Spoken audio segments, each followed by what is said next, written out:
To Atticus at Athens, Rome 68 BC, by Cicero. We are such intimate friends that more than almost anyone else you can appreciate the grief as well as the actual public and private loss that the death of my cousin Lucius is to me. There is absolute no gratification which any human being can receive from the kindly character of another that I have not been accustomed to receive from him. I am sure, therefore, that you will share my grief. For in the first place, whatever affects me affects you, and in the second place, you have yourself lost in him a friend and connection of the highest character and most obliging disposition, who was attached to you from personal inclination as well as from my conversation. As to what you say in your letter about your sister, she will herself bear me witness for the pains I have taken with my brother Quintus to show her proper affection.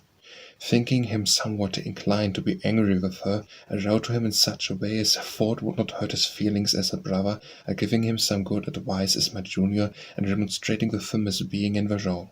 The result is that, from frequent letters since received from him, I felt confident that everything is as it ought, and as we should wish it to be. As to the frequency of my letters, you have no ground for your complaint.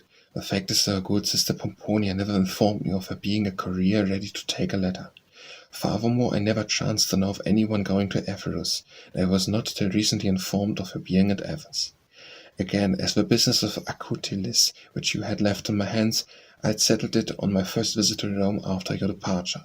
But it turned out that in the first place there was no urgency in the matter, and in the second place, as I felt confidence in your judgment, I preferred that Peducanus, rather than myself, should advise you by letter on the subject. For having submitted my ears to Acutelis for several days, and I think you know his style, I should scarcely have regarded it as a hardship to write you a letter describing his grumblings after patiently enduring the bore, and it was rather a bore, I can tell you, of hearing him. Moreover, though you find fault with me, or may observe that I have had only one letter from you, or you had greater leisure for writing, more opportunity of sending letters.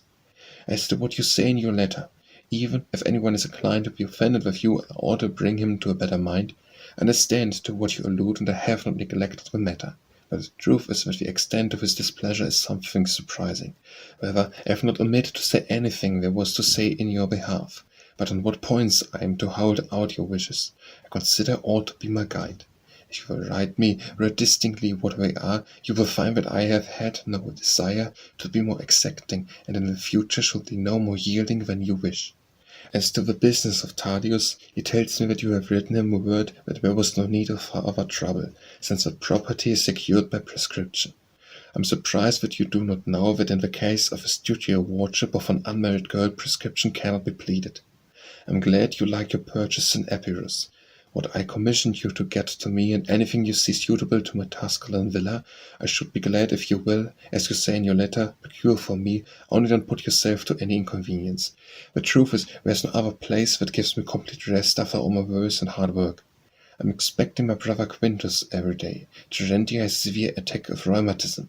She is devoted to you, to your sister and your mother, and adds her kindest regards in a postscript. So does my pet Tululia. Love me, be assured that I love you as a brother. To Atticus at Athens, Rome, December 68 BC, by Cicero. I won't give you any excuse hereafter for excusing me of neglecting to write. It is you that must take care of it with all your leisure you keep up with me. The Epirus house at Naples, for the improvement of which we have designed drawn out and completed in imagination, has been found by M. Fonteius for 130,000 sesterces. I wish you to know this in case you were still hankering after it. You may be quite satisfied, I think, with my brother's feelings towards Pomponia. He is with her at present in his villa at Arpinum, and has Decimus Tyrannius with him, who is great in belles lettres. The date of my father's death was the 28th of November. This is about all my news. If you light on any articles of virtue suitable for any gymnasium, which would look well in the place you know of, please don't let them slip. I am so delighted with my Tusculan villa that I never feel really happy till I get there. Let me know exactly what you are doing and intending to do about everything. To Atticus at Athens, Rome, December 68 BC, by Cicero. All's well at your mother's, and I keep an eye on her. I have undertaken to pay L. Cincius 20,400 sesterces to your credit on the ideas of February. Pray see that I receive at the earliest possible opportunity what you say in your letters that you have bought and secured for me. Should also be very much obliged if you would, as you promised, think of the means of securing the library for me. I hope of getting the one enjoyment which I care for when I come to retire depends entirely on your kindness. To Atticus at Athens, Rome 67 BC, by Cicero. All well at your house. Your mother and sister are regarded with affection by me and my brother Quintus. I have spoken to Acutilius. He says that he has not heard from his agent, and professes surprise that you should make any difficulty of his having refused to guarantee you against farther demands. As to the business of Tardius, the announcement in your letter that you have settled the matter out of court I saw gratified and pleased him very much. That friend of mine, a most excellent man upon my honour, and most warmly attached to me, is very angry with you. If I could but know how much you care about it, I should be able to decide how much trouble I am to take in the matter. I have paid L. Cincius the 20,400 sesterces written for the Megaric statues in accordance with your letter to me. As to your hammer of Pentelic marble with bronze head, about which you wrote to me, I have fallen in love with them on the spot. So pray send both them and the statues, and anything else that may appear to you to suit the place you know of. A passion and your taste, as large a supply and as eagerly as possible. Above all, anything you think appropriate to a gymnasium in Nares. I have such a passion for things of a sort that will I accept assistance from you, I must accept something like rebuke from others. If Lentulus has no vessel there, put them on board any one you please. My pet Tulliola claims your present and duns me as your security. I resolved, however, to disown the obligation rather than pay up for you. To Atticus at Athens, Rome, January 66 BC, by Cicero. I have to inform you of the death of your grandmother from pining at your long absence, at the same time because she was afraid that the Latin towns would revolt and fail to bring the victims up the Alban Mount. I presume that L. Sophius will send you a letter of condolence on the subject. I am expecting you here in the course of January. It is a mere rumour, or does it come from letters of yours to others? For to me you have not mentioned the subject. The statues which you got for me have been landed at Cata. I haven't seen them, for I have been unable to leave Rome. I have sent a man to clear the freight net. I am exceedingly obliged to you for having taken so much trouble to get them, and so reasonably. As to your frequent remarks in your letters about pacifying my friend, I have done everything I could and tried every expedient, but he is inveterated against you to a surprising degree, on what suspicion, for what I think you have been told, you shall yet learn from me when you come. I failed to restore Seleucitus to his old place in his affection, and yet he was on the spot. I tell you this because the latter used to find fault with me in regard to you well. He has found by personal experience that he is not so easy to pacify, and that on my part no zeal has been lacking either on his or your behalf. I have betrothed Tulliola to see Piso Frugi, son of Lucius. To Atticus at Athens, Rome, July 65 BC, by Cicero. I have to inform you that on the day of the election of L. Julius Caesar and C. Marcius Figulus to the consulship, I had an addition to my family in the shape of a baby boy, Terentia doing well. Why such a time without a letter from you? I have already written to you fully about my circumstances. At this present time I am considering whether to undertake the defence of my fellow candidate Catiline. We have a jury to our minds the full consent of the prosecutor. I hope that if he is acquitted, he will be more closely united with me in the conduct of our canvass. But if the result be otherwise, I shall be at with resignation. Your early return is of great importance to me, for there is a very strong idea prevailing that some intimate friends of yours, persons of high rank, will be opposed to my election. To win me their favour, I see that I shall want you very much. Wherefore be sure to be in Rome in January, as you have agreed to be. To Atticus at Athens, Rome, 67 BC, by Cicero. I was doing so before spontaneously, and have been since greatly stirred by your 2 letters, which were earnest expression to the same effect. Besides, Sallustius has been always at my side to prompt me to spare no pains to include Lasius to be reconciled to you. After doing everything that could be done, not only did I fail to renew his old feelings towards you, but I could not even succeed in eliciting the reason of his alienation. On his part, however, he keeps harping on an arbitration case of his, and the other matters, which I knew very well before you left Rome, were causing him offence. Still, he has certainly got something else fixer deeper in his mind, and this is no letter from you, and a commission of me will obliterate as easily as you will do in a personal interview. I don't mean merely by your words, but by the old familiar expression of your face, if only you think it worthwhile, as you will if you will listen to me, and be willing to act with your habitual kindness. Finally, you need not wonder why it is that, whereas I intimate in my letters that I felt hopeful of his yielding to my influence, and I appear to have no such confidence, for you can scarcely believe how much more stubborn his sentiment appears to me than I expected, and how much more obstinate he is in this anger. However, all this will either be cured when you come, or will only be painful to the party in fault. As to the sentence in your letter, you suppose by this time I am praetor elected. Let me tell you that there is no class of people at Rome so harassed by every kind of unreasonable difficulty as candidates for office, and no one knows when the elections will be. Ever you will hear all this from Philadelphus. Pray dispatch at the earliest opportunity what you have bought from my academia. I am surprisingly delighted with the mere thought of that place, to say nothing of its actual occupation. Mind also not to let anyone else have your books. Reserve them, as you say in your letter, for me. I am possessed with the utmost longing for them, as I am with a loathing for affairs of every other kind, which you will find in an incredible worse position than when you left them. To Atticus at Athens, Rome, 67 B.C., by Cicero. I get letters from you far too seldom, considering that you can much more easily find people starting for Rome than I to Athens. Considering, too, that you are more certain of my being at Rome than I am of your being at Athens.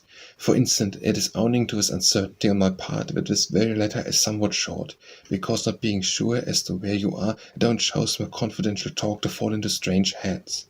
The magic statues and the hammer which you mentioned in your letters I am waiting for impatiently.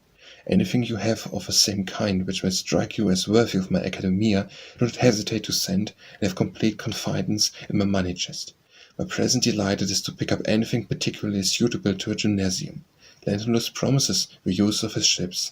I beg you to be zealous in these matters. Physius begs you, and I also at his request, to get him some writings of the Appii. To Atticus at Athens, Tusculum, 67 B.C., by Cicero. Being in my Tusculan villa, as for your being in the Ceramicus, however, I being there, a courier sent by your sister arrived from Rome and delivered me a letter from you, announcing at the same time that the courier was going to you started that very afternoon. The result is that, while I do send an answer, I am forced by the shortness of the time to write only these few words. First, as to softening my friend's feeling toward you, or even reconciling him outright, I pledge you my word to do so. Though I have been attempting it already on my own account, I will now urge the point more earnestly and press him closer, as I think I gather from your letter that you are so set upon it. This much I should like you to realize, that he is very deeply offended. Since I cannot see any serious ground for it, I feel confident that he will do as I wish and yield to my influence.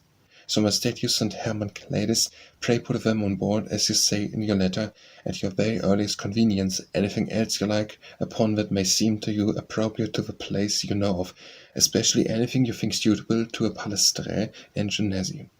I say this because I am sitting there as I write, so the very place itself reminds me. Beside these, I commission you to get me some medallions to let into the walls of my little entrance court, and 2 engraved stone curbs. Mind you don't engage your library to anyone, however keen a lover you may find, for I am hoarding up my little savings expressly to secure that resource for my old age. As to my brother, I trust that all is as I have ever wished, and try to make it. There are many signs of that result, not least that your sister is enceinte.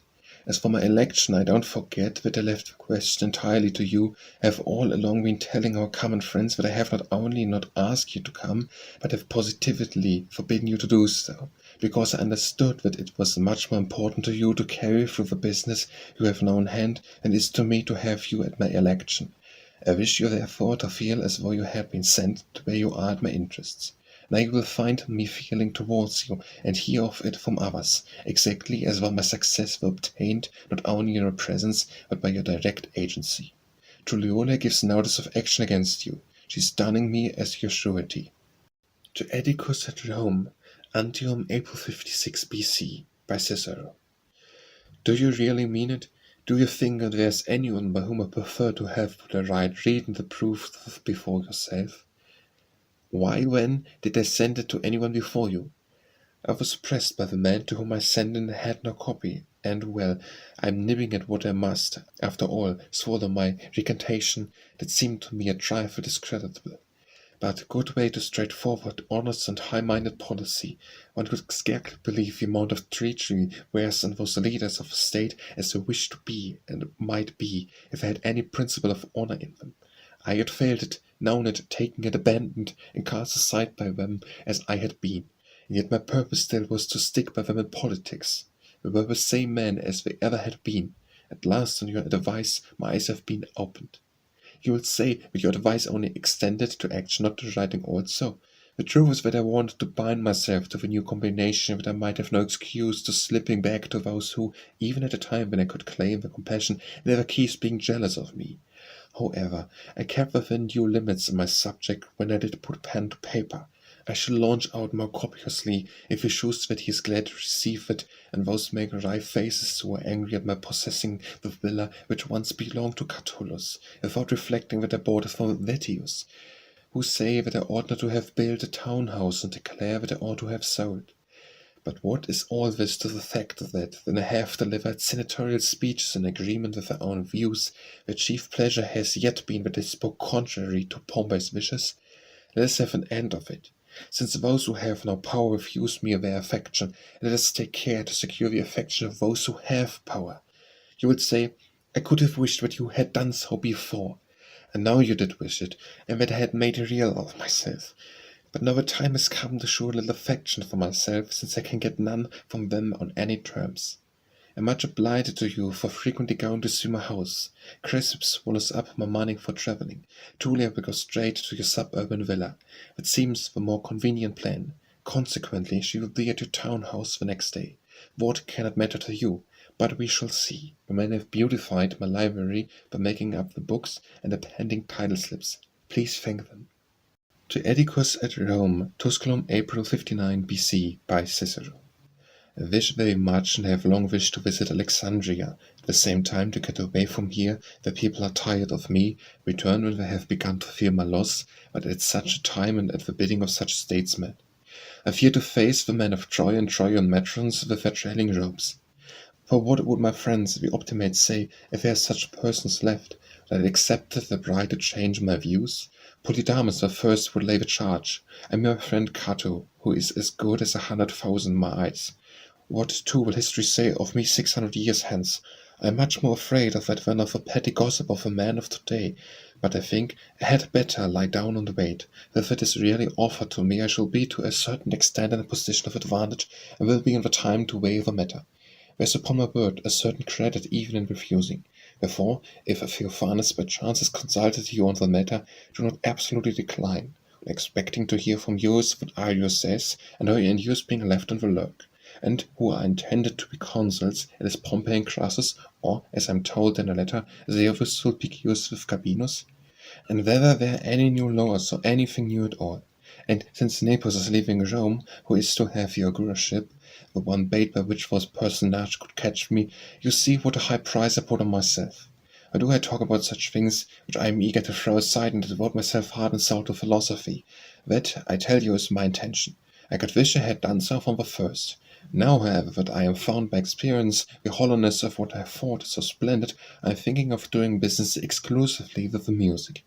In spite of it, please give me in your next somewhat defined information about Curtius and who is intended to fill his place, and what is doing about Piccolodius, and, in fact, take your time and tell me everything as you promise. And pray write me a word what day you think of leaving Rome, in order that I may tell you where I am likely to be, and send me a letter at once on the subjects of which I have written to you. Look forward much to hearing from you. To Atticus at Rome, Antium April 59 B.C. by Cicero.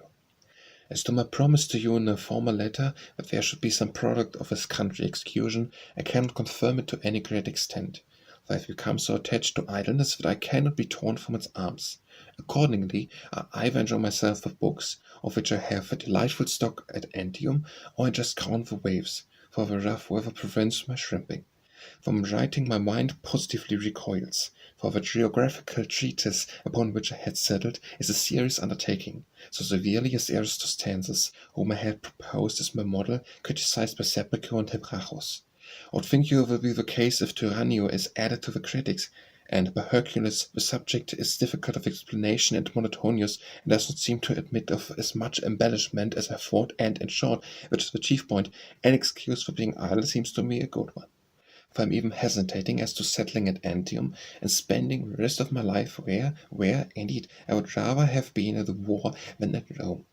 You, indeed, have done more wisely in having made yourself at home on the Bothrium. But believe me, next to that free town of yours comes the bore of the Antidiads. Could you have believed that there could be a town so near Rome? There are many who have never seen Vantinius. Where there is no one beside myself who cares whether one of the 20 commissioners is alive or well. Where no one intrudes upon me, and yet all are fond of me. This is the place to play the statesman in, for yonder not only am I not allowed to do so, but I am sick of it besides. Accordingly, I will compose a book of secret memories for your ear, alone in the style of Theopompus, or more accurate one still. I never know any politics except to hate the disloyal, even without any bitterness, but rather with a certain enjoyment in writing. But to return to business, I have written to the city quaestors about my brother's affair. See what they say to it, whether there is any hope of a cash in denarii, or whether we are to be palmed off with Pompey Sustafari. Furthermore, settle what is to be done about the wall. Is there anything else? Yes. Let me know when you are thinking of starting. To Atticus at Rome, Antium April 59 BC, by Cicero. About the geography I will think again and again, but you ask for 2 of my speeches, one of which I did not care to write out because I had ended it abruptly, the other because I did not want to praise the man I did not like. But that too I will see about. At all events, something shall be forthcoming to prevent your thinking that I have been absolutely idle.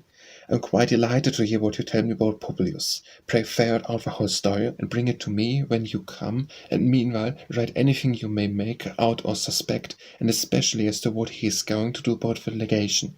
For my part, before reading your letter, I was anxious that the fellow should go, not by heaven, in order to avoid his impeachment, for I am wonderfully keen to try issues with him. But it seemed to me that if he had secured any popularity by becoming a plebeian, he would thereby lose it. Well, why did you transfer yourself to the plebs? Was it to make a call on Tigranes? Tell me. Did the kings of Armenia refuse to receive patricians? In a word, I had polished up my weapons to tear this embassy of his to pieces. But if he rejects it, and thus moves the anger of those proposers and augurs of the lex curiata, it will be a fine sight. By Hercules, to speak the truth, our friend Publius is being treated a little too contemptuously. At first place, though he was once the only man at Caesar's house, he is not now allowed to be 1 in 20. At the next place, one legation had been promised him and another has been given. A former fine fat one for the living of moneys reserved, I presume, for Drusus of Pisarium, or for the government of Athenitius. This latter miserable business, which might be very well done by a courier, is given to him, and his tribuneship deferred till it suits them. Irritate the fellow, I beg you, as much as you can. One hope of safety is their mutual disagreement, the beginning of which I have got scant of from Curio. Moreover, Arius, assuming at being cheated out of a consulship, Bocchus and our bloodthirsty young man are most violently hostile. May there be added to this, I pray, may there be added the scroll about the augurate. Auber shall often have some fine letters to send you on these subjects. But I want to know the meaning of your dark hint that some even of the Quincavalry are speaking out. What can it be? If there is anything in it, there is more hope than I had thought. I would not have you believe that I ask you these questions with many view to action, because my heart is yearning to take part in practical politics. I was long ago getting tired of being at the helm, even when it was in my power. Now that I am forced to quit the ship, I have not cast aside the tiller, and have had it wrenched out of my hands. My only wish is to watch their shipwreck from the shore. I desire, in the words of our favourite Sophocles, and safe beneath a roof to hear without the ear the plash of rain. As to the wall, see to what is necessary. I will correct the mistake of Castricius, and yet Quintus, he made it in his letter to me 15,000, while now to your sister he makes it 30,000. Trientia sends you her regards. The boy Cicero commissions you to give Aristodemus the same answer for him as you gave for his cousin, your sister's son. I will not neglect your reminder about your Amalthea. Take care of your health. To Atticus at Rome, Antium April 59 BC, by Cicero. When I had been eagerly expecting a letter from you as usual till evening, lo and behold a message that slaves have come from Rome. I summon them, ask if they have any letters. No, say they. What do you say? Said I. Nothing from Pomponius. Frightened to death by my voice and look, they confessed that they had received one, and that it had been lost on the journey. Need I say more? I was intensely annoyed, for no letter has come from you for the last few days without something in it important and entertaining. And these are circumstances, if there was anything in the letter dated 15th April worth telling, pray write at once, that I may not be left in ignorance, but if there was nothing but a banter, repeat even that for my benefit. And let me inform you that a young courier has been to call on me. What he said about Publius agreed exactly with your letter. He himself, moreover, wonderfully holds our proud kings in hate. He told me that the young men generally were equally incensed and could not put up with the present state of things. If there's hope in them, we are in a good way. My opinion is that we should leave things to take the course. I am devoting myself to my memoir. However, while you may think me a Sophenius, I am really the laziest fellow in the world. I get into your head myself a journalist that you may settle where you intend to come and see me. I intend to arrive at my Formian house on the Barilla, 21st April. Next, since you think that at this time I ought to leave our luxurious crater, on the 1st of May, I leave Formiae, intending to reach Antium on the 3rd of May. For visa games at Antium from the 4th to the 6th of May, and Tulia wants to see them. Whence I think of going to Tusculum, whence to Arpinum, and be at Rome on the 1st of June. Be sure that we see you at Formiae or Antium or Tusculum. Write your previous letter for me and add something new. To Atticus at Rome, Antium May 59 BC, by Cicero. Caexilia, the quaestor, having suddenly informed me that he was sending a slave to Rome, I write these hurried lines to get out of you the wonderful conversations of Publius, both those of which you write, and the one which you keep dark, and deserve it would be too long to write your answer to him. And, still farther, the one that has not yet been held, that Luno of a woman, as to report to you when she gets back from Solonium. I wish you to believe that there can be nothing I should like more. If, however, the compact made about me is not kept, I am in the seventh heaven to think that our friend, the Jerusalem plebeian maker, will learn what a fine return he has made to my brilliant speeches, of which you may expect a splendid recantation. For as well as I can guess, if that profligate is in favour of your tyrants, you will be able to crown not only over Syniconsula, over your traitors of the fish ponds also. For I shall not possibly be an object of anybody's jealousy, and robbed of power and of my influence in the Senate.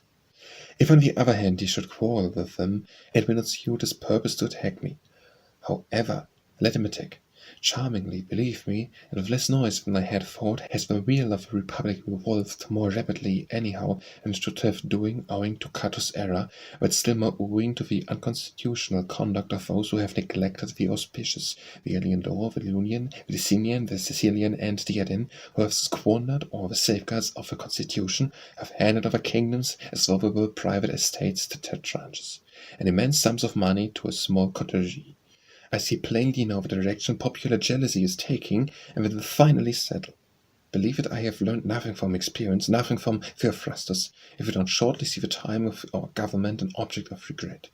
For the power of the Senate was disliked. What do you think will be the case when it is passed, not to the people, but to 3 unscrupulous men? Let them then make whom they choose consuls, tribunes, and even finely clothed Vatinius mans with the double-dyed purple of a priesthood. You will see before long that the great men will be not only those who have made not forward step, but even he who did make a mistake, Cato. For as to myself, if your comet Publius will let him, I think of playing the sophist. If he forces me, I shall at least defend myself, and, as the trick of my trade, I publicly promise to strike back at him who first is wroth with me. May the country only be on my side. It has had from me, if not more than it is due, at least more than it ever demanded. I would rather have a bad passage with another pilot than be a successful pilot with such ungrateful passengers. It will do better when we meet. For the present, take an answer to your questions. I will think of returning to Antium from Formiae on the 3rd of May. From Antium I intended to start to Tusculum on the 7th of May. As soon as I have returned from Formiae, I intend to be until the 29th of March, I will at once inform you. Trinity sends compliments, and Cicero the little greets Titius the Athenian. To Atticus at Rome, Appii Forum, April 59 BC, by Cicero. Please admire my consistency. I am determined not to be at the games at Antium, for it is somewhat of a solecism to wish to avoid all suspicion of frivolity, and yet suddenly to be shown up as travelling for mere amusement with a foolish kind. for I shall wait for you till the 7th of May at Formiae. So now let me know what day we shall see you. From Appii Forum, 10 o'clock. I sent another a short time ago from 3 taverns. To Atticus at Rome, Arpinum, April May 56 BC, by Cicero. Nothing could be better timed than your letter, which must relieve the anxiety I was feeling about that excellent boy our Quintus. 2 hours earlier, Epirus had arrived. His news was simply awful. As to what you say about Apollonius, why, heaven confound him, a Greek and turned bankrupt. Thinks he may do what Roman knights do, for of course Terentius is within his rights. As to Metellus, Demortius, etc., yet there has been no citizen die these many years past who, well, I am willing to warn you getting the money. What have you to fear, whomsoever he made his hair, unless it were Publius? But he has, in fact, made a respectable man his hair, though he was himself. For in this business you will not have to open your money chest. Another time you will be more cautious.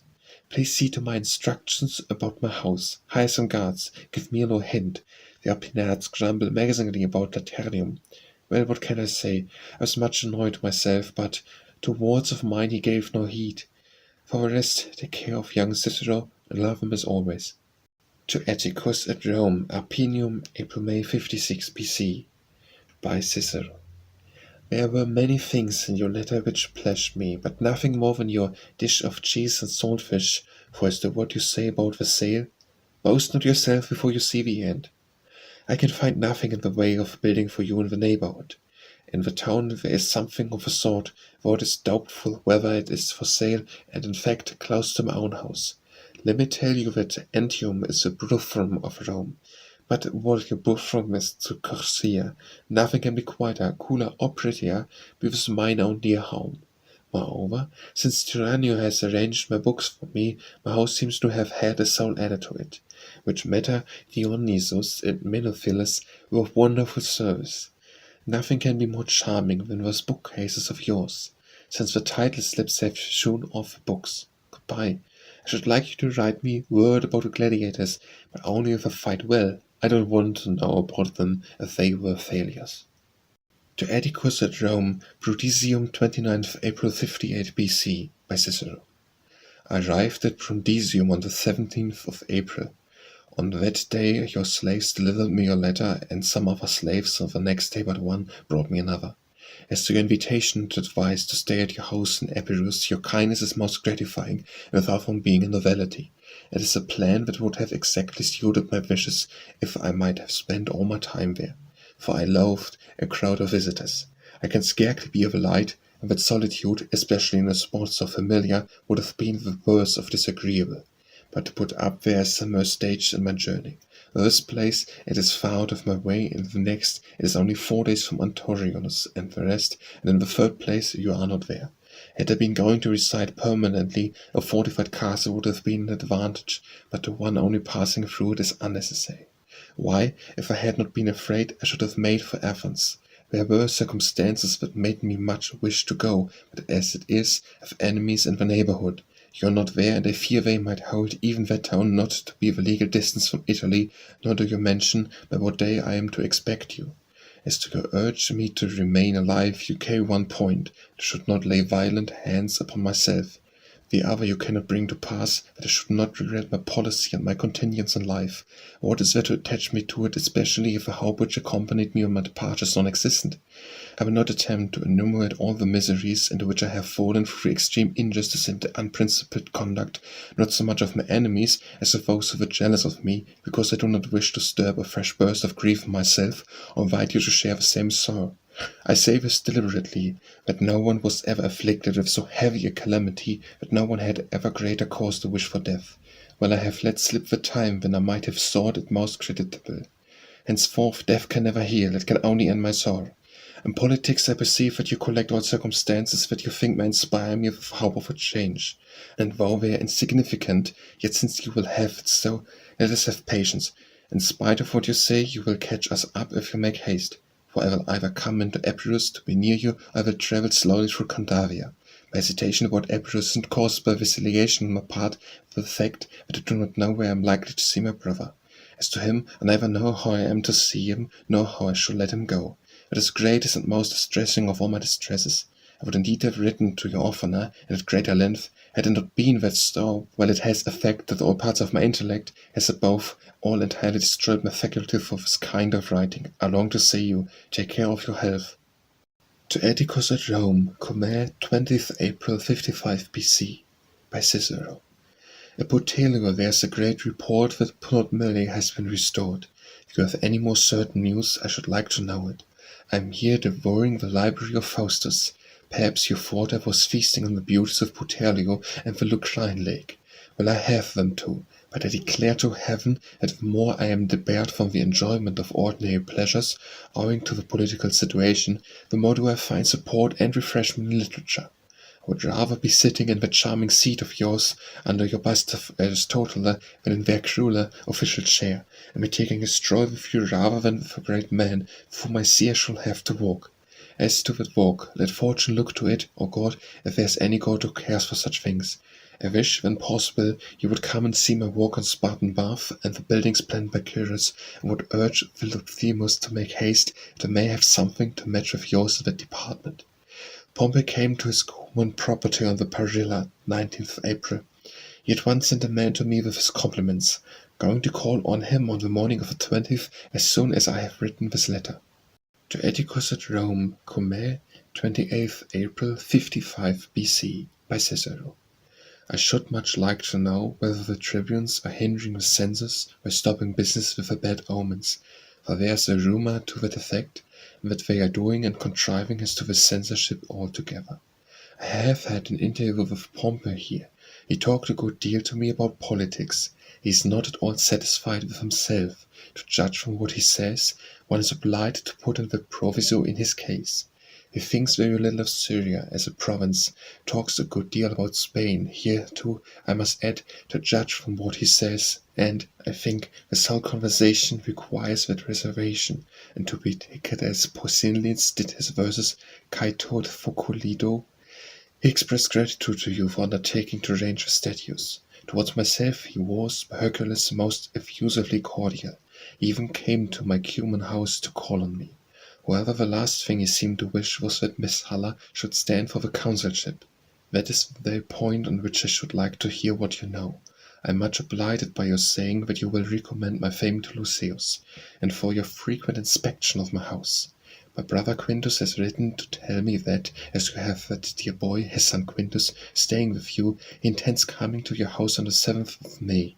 I left my cool villa on the 26th of April. That night I spent at Naples with Tertius.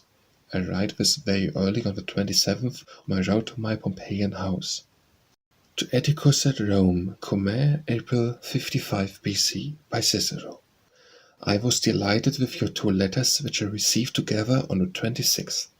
Go on with the story. I long to know all the facts of what you write about. Also, I should like you to find out what this means. You can do so from Demetrius. Pompey told me that he was expecting Crassus in his Alban villa on the 27th. That as soon as he arrived, they were going at once to Rome to settle accounts with the Publicani. I asked, during the gladiatorial exhibitions, he answered, before they were begun. What would means I wish you would send me word either at once, if you know, or when he has reached Rome. I am engaged here in devouring books with the aid of that wonderful fellow Dinensius. For by Hercules, that is what he seems to me to be. He sends compliments to you and all your party. Now bliss so great is knowing all that is.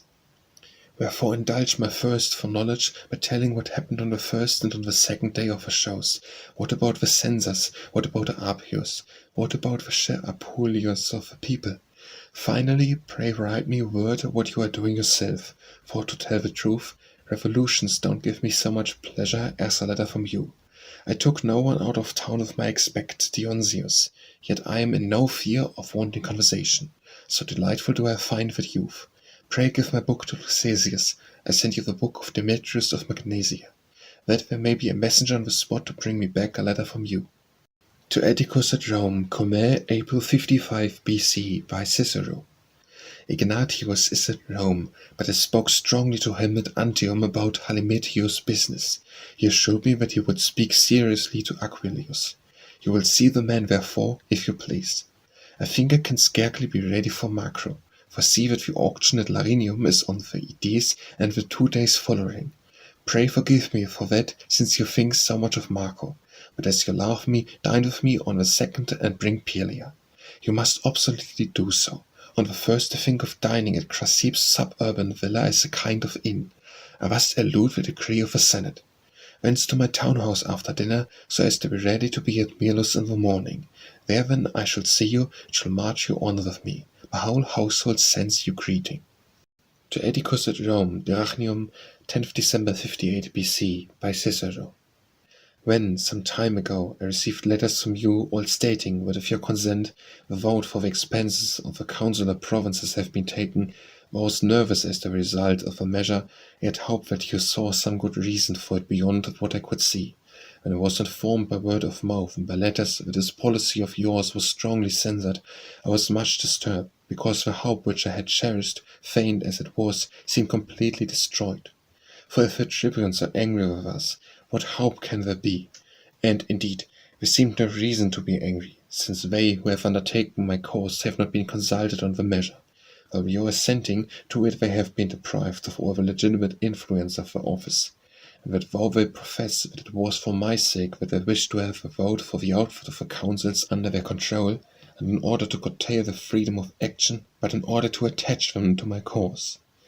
That as things stand now, supposing the councils chose to take part against me, they can do so without let or hindrance, and if they wish to do anything in my favor, they are powerless if the tribunes object. For as to what you say in your letter, that if your party had not consented, it would have obtained your object by popular vote, and it would have been impossible against the will of the tribunes. So I fear, on the one hand, that I have lost the favor of the tribunes, on the other, even supposing that favor to remain, a tie has been lost by which the councils were to be attached. Added to this is another disadvantage, the abandonment of the weighty resolutions, as, indeed, it was reported to me that the Senate should pass no decree until my case has been decided, and that, too, in the case of a measure which was not only not urgent, but even contrary to custom and unprecedented. For I think there is no precedent for voting the provincial outfit of magistrates, and still only designate. So that, since in a matter like this the firm line on which my cause had been taken up has been infringed, there is no reason why any decree should not be passed. It is not surprising that those friends to whom the question was referred assented, for it was difficult to find anyone to express an opinion openly against proposals so advantageous to 2 councils. It would in any case have been difficult not to be complaisant to such a warm friend as Lentulus or to Metellus after the exceedingly kind way in which he put aside the quarrel with me. I fear that, while failing to keep a hold on them, you have lost the tribunes.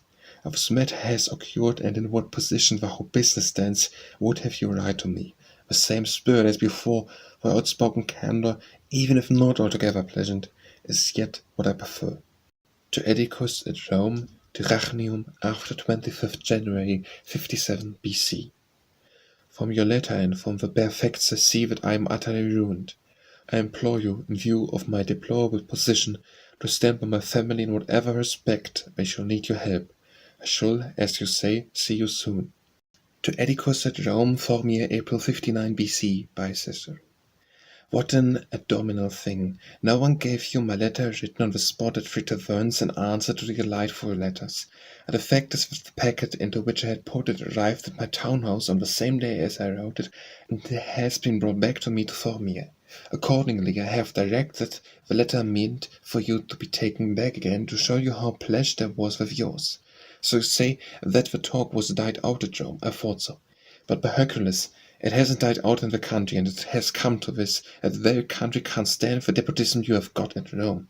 And you come to l'Estrigiona of the distant gates, Formii, what loud murmurs, what angry shouts, what unpopularity for our friend Magnus. His sure name is getting as much out of fashion as the deeds of Crassus. Believe me, I have met no one here to take the present state of things as quietly as I do. Therefore credit me, let us stick to philosophy. I am ready to take my oath that there is nothing to beat it. If you have a dispatch to send to the Tusculum, make haste to Formiae, and so think of going on the 6th of May. To Atticus at Rome, Formii, April 59 BC, by Cicero. How you rouse my curiosity as to what Bibulus says, as to your conversations with Luno, and even as to your fast dinner party. Who make haste to come, for my ears are thirsty for news. However, there is nothing which I think is no more to be dreaded by me than that our dear Erasmus, finding himself belaboured by the tongues of all, and seeing these proceedings easy to upset, should begin striking out. For myself, I have so completely lost all nerve that I prefer a despotism with the existing peace to a state of war with the best hopes in the world. As to a literary composition to which you frequently urge me, it is impossible. Mouse is a basilica rather than a villa, owing to the crowds of visitors from Formiae, but you'll say, do I really compare the Emilian tribe to the crowd in the basilica? Well, I say nothing about the common rug. The rest of them don't bother me after 10 o'clock, but see, Arius is my next-door neighbor, or rather almost lives in my house. He declares that the reason for his not going to Rome is that he may spend whole days with me here philosophizing. And then, lo and behold, on my other side is Tibosus, that friend of Catullus. Which way am I to turn? By heaven, I would start at once for Arpinum, only that I see that the most convenient place to await your visit is Formii, but only up to the 6th of May. For you see, the foot bores my ears are stirred. What a splendid opportunity with such fellows in the house if anyone wanted to buy my Formian property. And in spite of all this, am I to make good my words? Let's attempt something great and require much thought and leisure. However, I will do something for you, and not spare my labor. To Atticus at Rome, Formii, April 59 BC, by Cicero. As you say, things are shifting, I see, in public affairs is in your letter. Still, that very variety of talk and opinion is a charm for me. For I seem to be at Rome when I am reading your letter, and as it is a regular thing in questions of such importance, to hear something first on one side and then on the other. What I can't make out is this. What he can possibly hit upon to settle the land question without encountering opposition. Again, as to Bibulus' firmness in putting off a committee, it only conveys the expression of his own views without really offering any remedy for the state of the republic. Upon my word, my only hope is St. Publius. Let him become a tribune by all means, if for no other reason, yet that you may be brought back from Epirus. I don't see how you can possibly afford to miss him, especially if he should elect to have a wrangle with me. But seriously, if anything of the sort occurs, you would, I'm certain, hurry back. Even supposing this is not the case, if he runs amok or helps to raise the state, I promise myself a fine spectacle, if one may enjoy it with you sitting by my side. As I was writing these letters, enter Sibosius. I had scarcely got out of sight when, good days, says Arius. This is what you call going out of town. I shall already be off to my native mountains and my childhood's haunts. In fine, if I can't be alone, I would rather be with downright country folk than with such ultra-cockneys. However, I should, since you don't say anything for certain, wait for you up to the 5th of May. Didn't she has much pleasure with attention, and care you have bestowed on her controversy with Mulvius. She is not aware that you are supporting the common cause of all holders of public land. Yet, after all, you do pay something to the public handy. She declines to pay even that. Accordingly, she and Cicero, most conservative of boys, send her kind regards. To Atticus at Rome, Formiae, May 59 BC, by Cicero. I quite agree with your letter. Some Ciceramus is getting up a disturbance. For everything to fear. He's preparing a despotism and no mistake about it. What else is the meaning of that sudden marriage, union, a companion land affair, the lavish expenditure of money?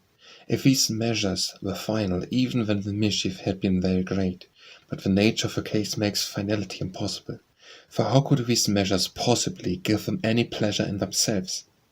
They would never have gone so far as this unless they have been paving the way for other fatal steps. Immortal gods, but as you say at Arpinum about the 10th of May, we will not weep over these questions. Let the hard work and midnight oil I have spent over my studies should turn out to have been wasted, but discuss them together calmly. For I am not so much consoled by sanguine disposition as by philosophical indifference, as I call to my aid nothing so much as now civil and political business. Nay, more, whatever vanity or sneaking love of reputation wears lurking in me, for it well to know one's faults is ticking by a certain pleasurable feeling. For it used to sting me to the heart to think that centuries hence the services of some Ciceramus to the state would loom larger than my own. But anxiety, at least, is now put to rest, for he is so utterly fallen that in comparison with him, yours might seem to be standing erect after his fall, and all this when we meet. Yet, as far as I can see, you will be at Rome when I come.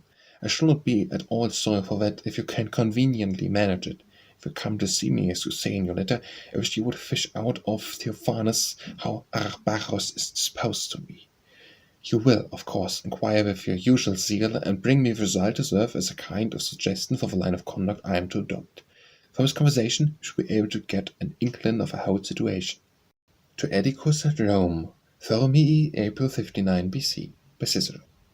I tell you what it is. I feel myself a downward exile since arriving at Formiae.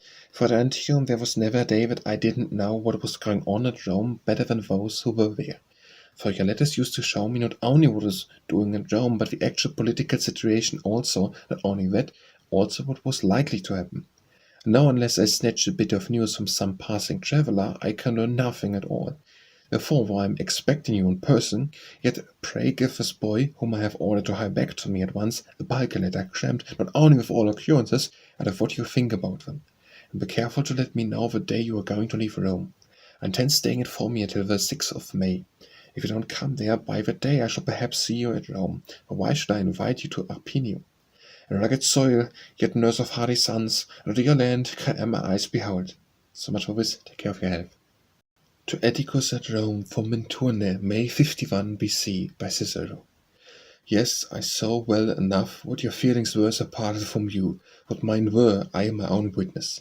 This makes it all the more incumbent on you to prevent an additional decree being passed, so that this mutual regret of ours may not last more than a year. As to Ennius Saturnius, your measures are excellent. As to the guarantee prayed during your stay at Rome, give it yourself. You will find several guarantees on purchase, such as those of the estates of Mencius, or rather of Attilius. As to Oppius, it is exactly what I wished, and especially your having engaged to pay him the 800 sestertia, which I am determined should be paid in any case, even if I have to borrow to do so, rather than wait for the last day of getting in my own debts. I now come to the last line of your letter, written crossways, which you give me a word of caution about your sister. The facts of the matter are these. On arrival at my place at Arpinum, my brother came to see me, and our first subject of conversation was yourself, and we discussed it at great length. After this I brought the conversation round to what you and I have discussed at Tusculum, on the subject of your sister. I never saw anything so gentle and placeable as my brother was on that occasion in regard to your sister, so much so, indeed, that if there had been any cause of quarrel on the scores of expense, it was not apparent.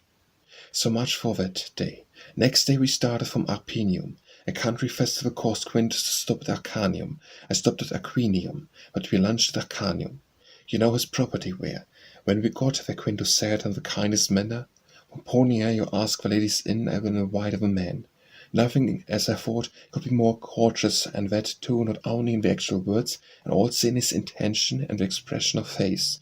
But she, in the hearing of us all, exclaimed, I am a guest here myself. The origin of that was, as I think, the fact that Statius had preceded us to look after the luncheon. Whereupon Quintus said to me, There it's what I have to put up with every day. You would say, well, what does that amount to? A great deal, and indeed she had irritated even me. Her answer had been given with such unnecessary acrimony, both word and look. I concealed my annoyance.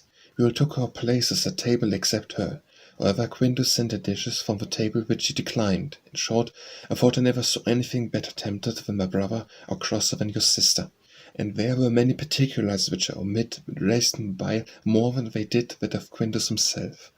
I then went on to Aquinium. Quintus stopped at Arcanium, and joined me earlier the next day at Aquinium. He told me that she had refused to sleep with him, and when on the point of leaving, she behaved just as I had seen her. Need I say more? You may tell her herself that in my judgment she shewed a marked want of kindness on that day. I've told you the story at greater length perhaps than was necessary to conceive you that you, too, have something to do in the way of giving instruction and advice. There only remains for me to beg you to complete all my commissions before leaving town, to give Pomptinus a push and make him start, to let me know as soon as you have left town, and to believe that, by heaven, there's nothing I love and find more pleasure in than yourself. I say a most affectionate good-bye to that best man of me, Quantus at Minturnae, to whom I wish you would remark in the course of conversation that I have mentioned him in my letter. To Atticus at Rome, Nares Lucanae, 8th April 58 BC, by Cicero. The reason for having come this journey is that there was no place where could be independent except on Siccer's estate, especially till the bill is amended. At the same time, because I find that from this spot I can reach Brudisium, if you will only with me, without you I cannot stay in those parts owing to Autronius. At present, as I said in my previous letters, if you will come to me, we should be able to form a plan for the whole business. I know the journey is troublesome, but the whole calamity is full of troubles. I cannot write more, I am so heartbroken and dejected. Take care of your health. From Nares to Sane, 8th April. To Atticus at Rome, near Vibo, April 58 BC, by Cicero. I hope you will attribute my sudden departure from Vibo that I had asked you come to my unhappiness rather than to fickleness. A copy of the bill for my ruin was brought to me, in which the correction of which I had been told was to the effect that I might legally remain anywhere beyond 400 miles. Since I was not allowed to go yonder, I set out towards Brudisium before the day for carrying the bill had come, both to prevent the seeker, in whose house I was staying, from being ruined, and because I was preventing from residing at Malta. So now make haste to catch me up, if only I shall find any welcome there. At present I receive kind invitations, but about the rest of my journey I am nervous. Truly, my dear Pomponius, I am very sorry I consent to live, in which matter you exercise the chief influence with me. But of these things when we meet. Only be sure and come. To Atticus at Rome, the country, April May 56 BC, by Cicero. Of course I am as sorry about Lentulus as I am bound to be. We have lost a good patriot and a great man, one who to great strength of character united culture equally profound. My consolation is a miserable one, but still it is a consolation, that I do not grieve on his account. I don't mean in the sense of Theos and your Epicurean friends, but by Hercules, because he loved his country so deeply that he seemed to me to have been snatched away by special favour of Providence from its conflagration. For what could be more humiliating than the life we are living, especially mine? For as to yourself, though by nature a politician, you have yet avoided having any servitude peculiar to yourself. You merely come under an appellation common to us. But who, if I say, would to order about the Republic, am looked on as mad, if what expediency dictates, as a slave, if I say nothing, as utterly crushed and helpless, what must I be suffering? Suffer indeed I do, all the more keenly when I cannot even shew my pain without appearing ungrateful. Again, what if I should choose the life of inactivity, and take refuge in the harbour of retired leisure? Impossible. Rather war in the camp, and but to serve in the ranks after refusing to be a general. I suppose I must, for I perceive you too think so, you whom I wish that I had always obeyed. All that is left to me now is, if thrown Sparta, make the best of it. But by heavens, I can't, and I fear that Phalanxius will prefer to return to jail. However, in my present retirement I am thinking over how to express my rejection of the old policy, and will meet you will strengthen me in it. I notice that you have written to me at frequent intervals, but I received all the letters at once. The circumstance increased my grief, for I had read 3 to begin with, in which the report of Lentulus was that he was a little better, and came the thunderbolt of the 4th, but it is not he, as I said, who is to be pitied, but we who ask Caluses to live on. You remind me to write that essay on Hortensius. I have disgraced into other subjects, but have not forgotten your charge. But, by heaven, at the first line I shrank from the task, lest I, who seem to have acted foolishly in resenting, foolishly rendering his injurious treatment of me conspicuous, his intemperate conduct as a friend, should once more be, if I wrote anything, at the same time, lest my high moral, manifest in my actions, should be somewhat obscured in my writing, and this mode of taking satisfaction should seem to imply a certain instability. But we shall see. Only be sure to write me something as often as possible. I sent a letter to Lucerius asking him to write the history of my consulship. Be sure you get it from him, for it is a very pretty bit of writing, and urge him to do us dispatch, and thank him for having written me an answer saying that he would do so. Go and see my house as often as you can. Say something to Vestorius, who is acting very liberally in regard to me. To Atticus at Rome, Thessalonica, 13th June 58 BC, by Cicero. My brother Quintus, having quitted Asia before the 1st of May and arrived at Athens on the 15th, he would have to make great haste to prevent proceedings being commenced against him in his absence, supposing there to be someone who was not content with the misfortune we have already sustained. Accordingly, I preferred that he should hurry on to Rome rather than come to me. At the same time, if I tell you the truth, it will give you a notion of the extent of my wretchedness. I couldn't make up my mind to see him. devotedly attached to me as he is, and a man of most tender feelings, or to obtrude upon him my miseries and ruin in all their wretchedness, or to endure their being seen by him. I was besides afraid of what certainly would have happened, that he would not have had resolution to leave me, and ever before my eyes the time when he would either have to dismiss his lictors, or be violently torn from my arms. A prospect of this bitter pain I have avoided by the other bitter pain of not seeing my brother. It is all you who advised me to continue living that forced me into this distressful position. Accordingly, I am paying the penalty of my error. However, I am sustained by your letter, from which I easily perceive how high your own hopes are. This did give me some consolation, but only, after all, that you passed from the mention of Pompey, because, though Providence the governor retained his lictors till they reached Rome, he was bold to go straight home or to dismiss them. To the passage beginning, not try and win over Hortensius, and men of that sort. Heaven's name, my dear Pomponius, don't you yet perceive by whose means, by whose treachery, by whose dishonest advice I have been ruined? But all this I will discuss with you when we meet. I will only say this much, which I think you know: it is not my enemies but my jealous rivals that have ruined me. No, however, if things are really as you hope, I will keep up my spirits, and will rely upon the hope on which you bid me rely. But if, as I myself think, this promise illusory, what I was not allowed to do at the best time should be done at the worst.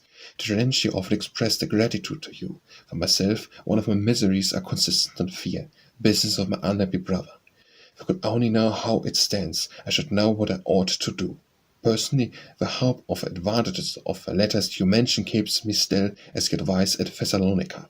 If I get any news, I shall know what I ought to do about the rest. Yes, if, as you say in your letter, you left Rome on the 1st of June, you will soon see us. I have sent you a letter which wrote to Pompey, Thessalonica, 15th June. To Atticus at Rome, Thessalonica, 15th September 58 BC, by Cicero. As long as my letters from you continued to be of such a nature as to keep expectation alive, I was bound to Thessalonica by hope and eager longing. Afterwards, when all political measures for this year appeared to me to be over, I yet determined not to go to Asia, both because a crowd of people is disagreeable to me, and because, in case any movement was set on foot by the new magistrates, I was unwilling to be far off. Accordingly, I resolved to go to your house in Epirus, not because the nature features of the country matter to me, shunning as I do the light of day altogether, but because it will be most grateful to my feelings to sit off. I am a harp of yours to my restoration. And if that restoration is denied me, there is no place where I shall with greater ease either support this most wretched existence, or, which is much better, rid myself of it. I shall be in a small society. I shall shake off a crowd. Your letters have never raised me to such a pitch of hope as those of others, and yet my hopes have always been less warm than your letters.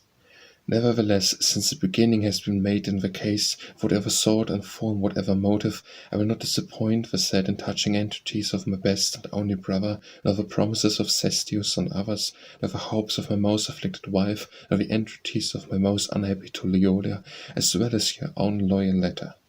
Epirus will furnish me with a road to restoration, or to that other alternative mentioned above.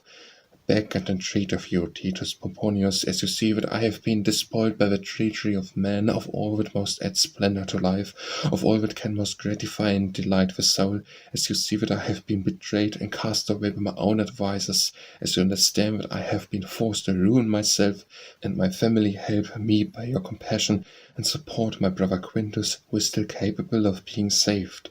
Protect Dyrrachium and my children. For myself, if you think it possible that you may see me at Rome, wait for me.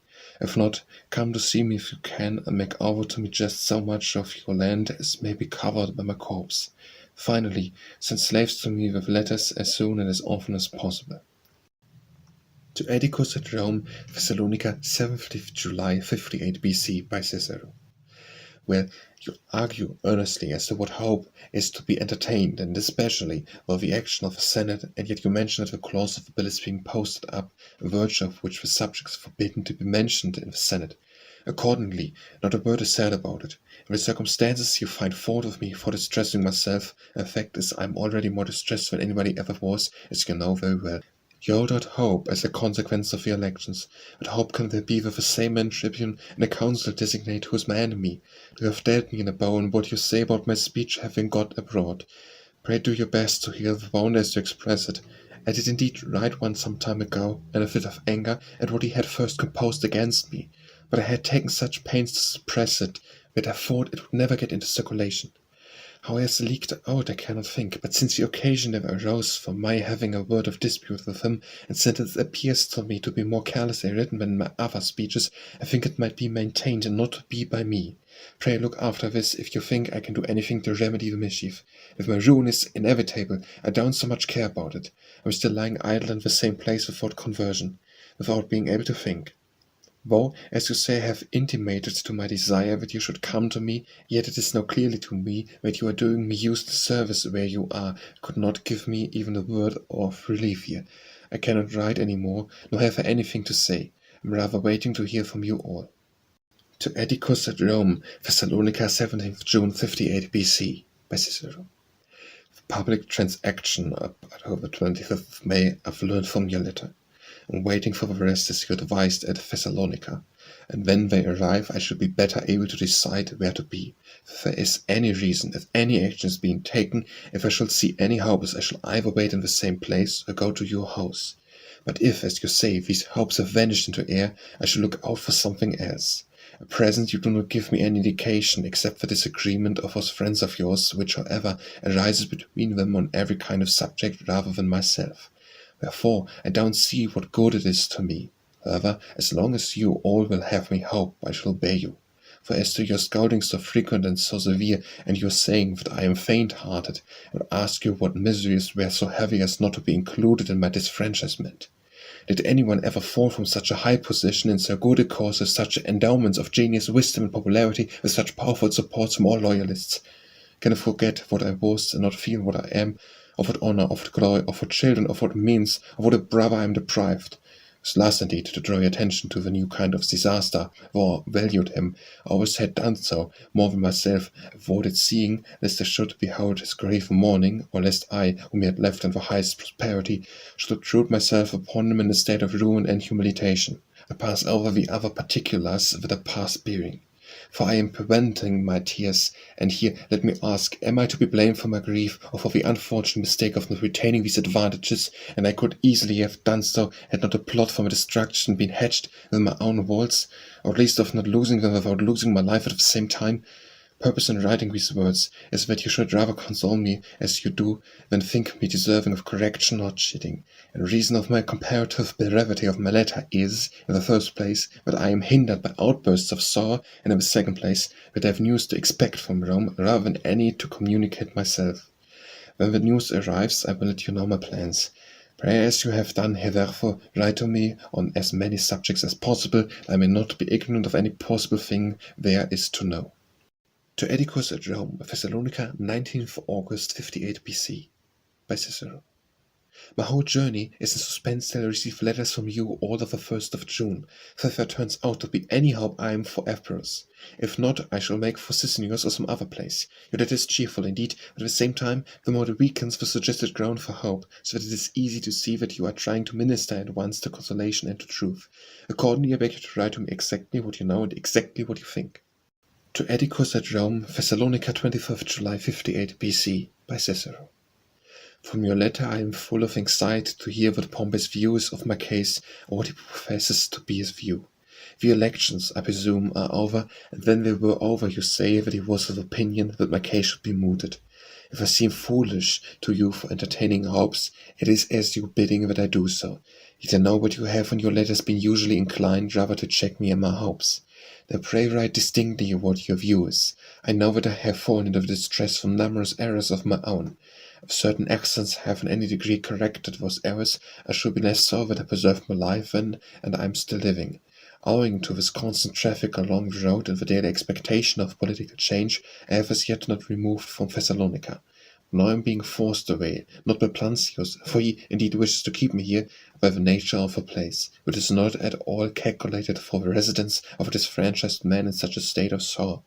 I have not gone to Epirus, as I had said I would, because all of a sudden the messengers and the letters that arrived all indicated it to be unnecessary for me to be in the immediate neighborhood of Italy. For this place, as soon as I have heard something about the elections, I should set my face towards Asia, but at what particular part I am not yet certain. However, you shall know. To Atticus at Rome, Thessalonica, 27th June 58 BC, by Cicero. I have been kept at Thessalonica up to this time, as well by your letter and some good news, which, however, did not rest on the best authority and expectation of hearing from you all at Rome's, as by the fact that you advise me doing so, and I receive the letters which I expect, if there turns out to be the hope which rumors brings me, shall go to your house. Otherwise, I will inform you of what I have done.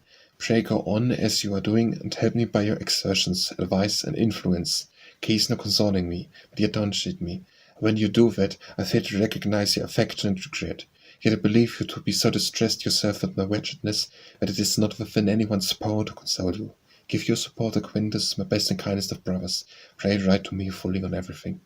To Atticus at Rome, Thessalonica, 28th October 58 BC, by Cicero. It is exactly 30 days to the writing of this letter since I have heard from you.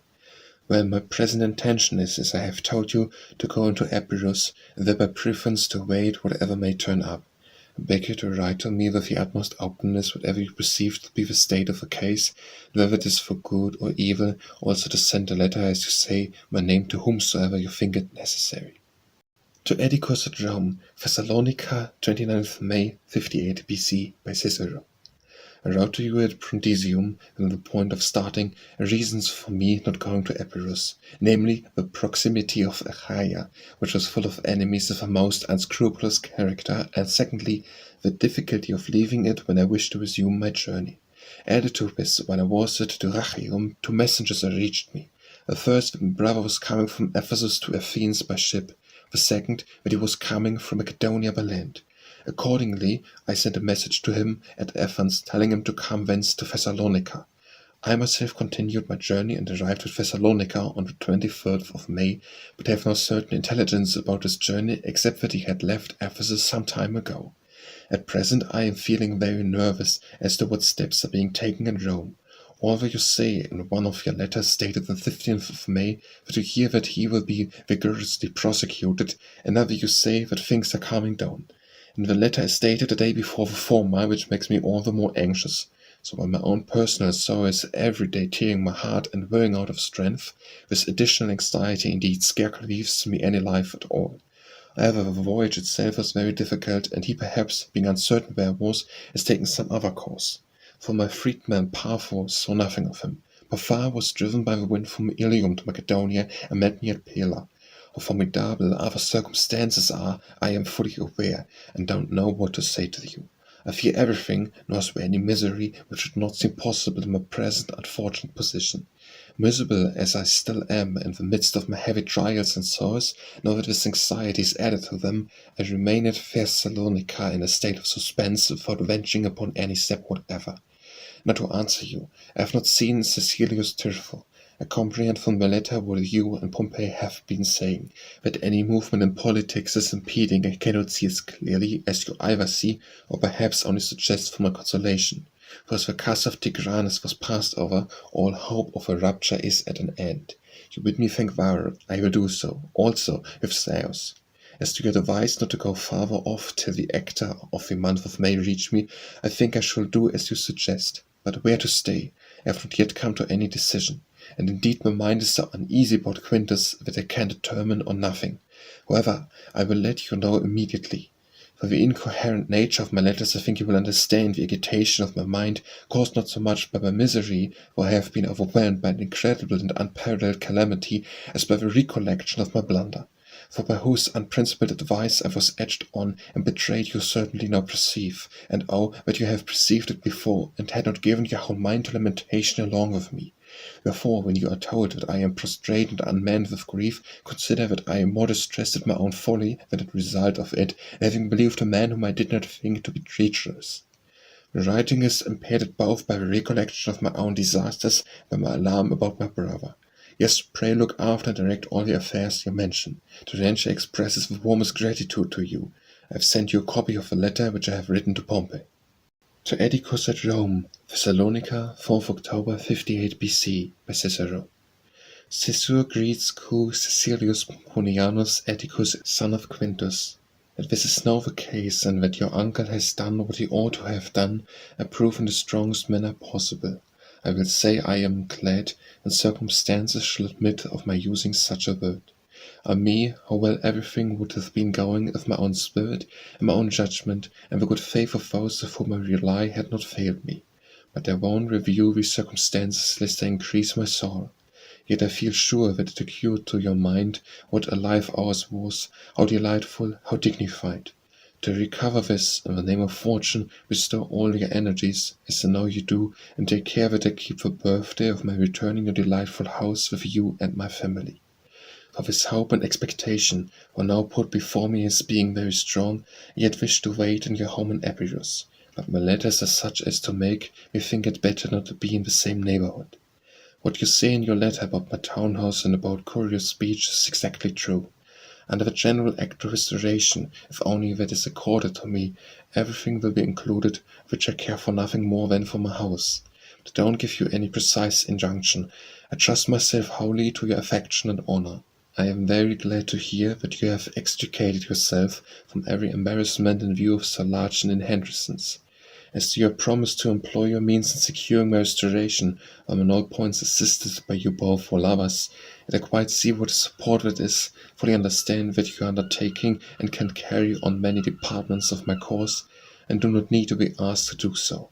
Tell me not to suspect that your feelings have been at all affected by acts of commission or omission on my part towards you. Well, I will obey you and will get rid of that anxiety. Yet I shall owe you all the more for the fact that your kind consideration for me has been on a higher level than mine for you.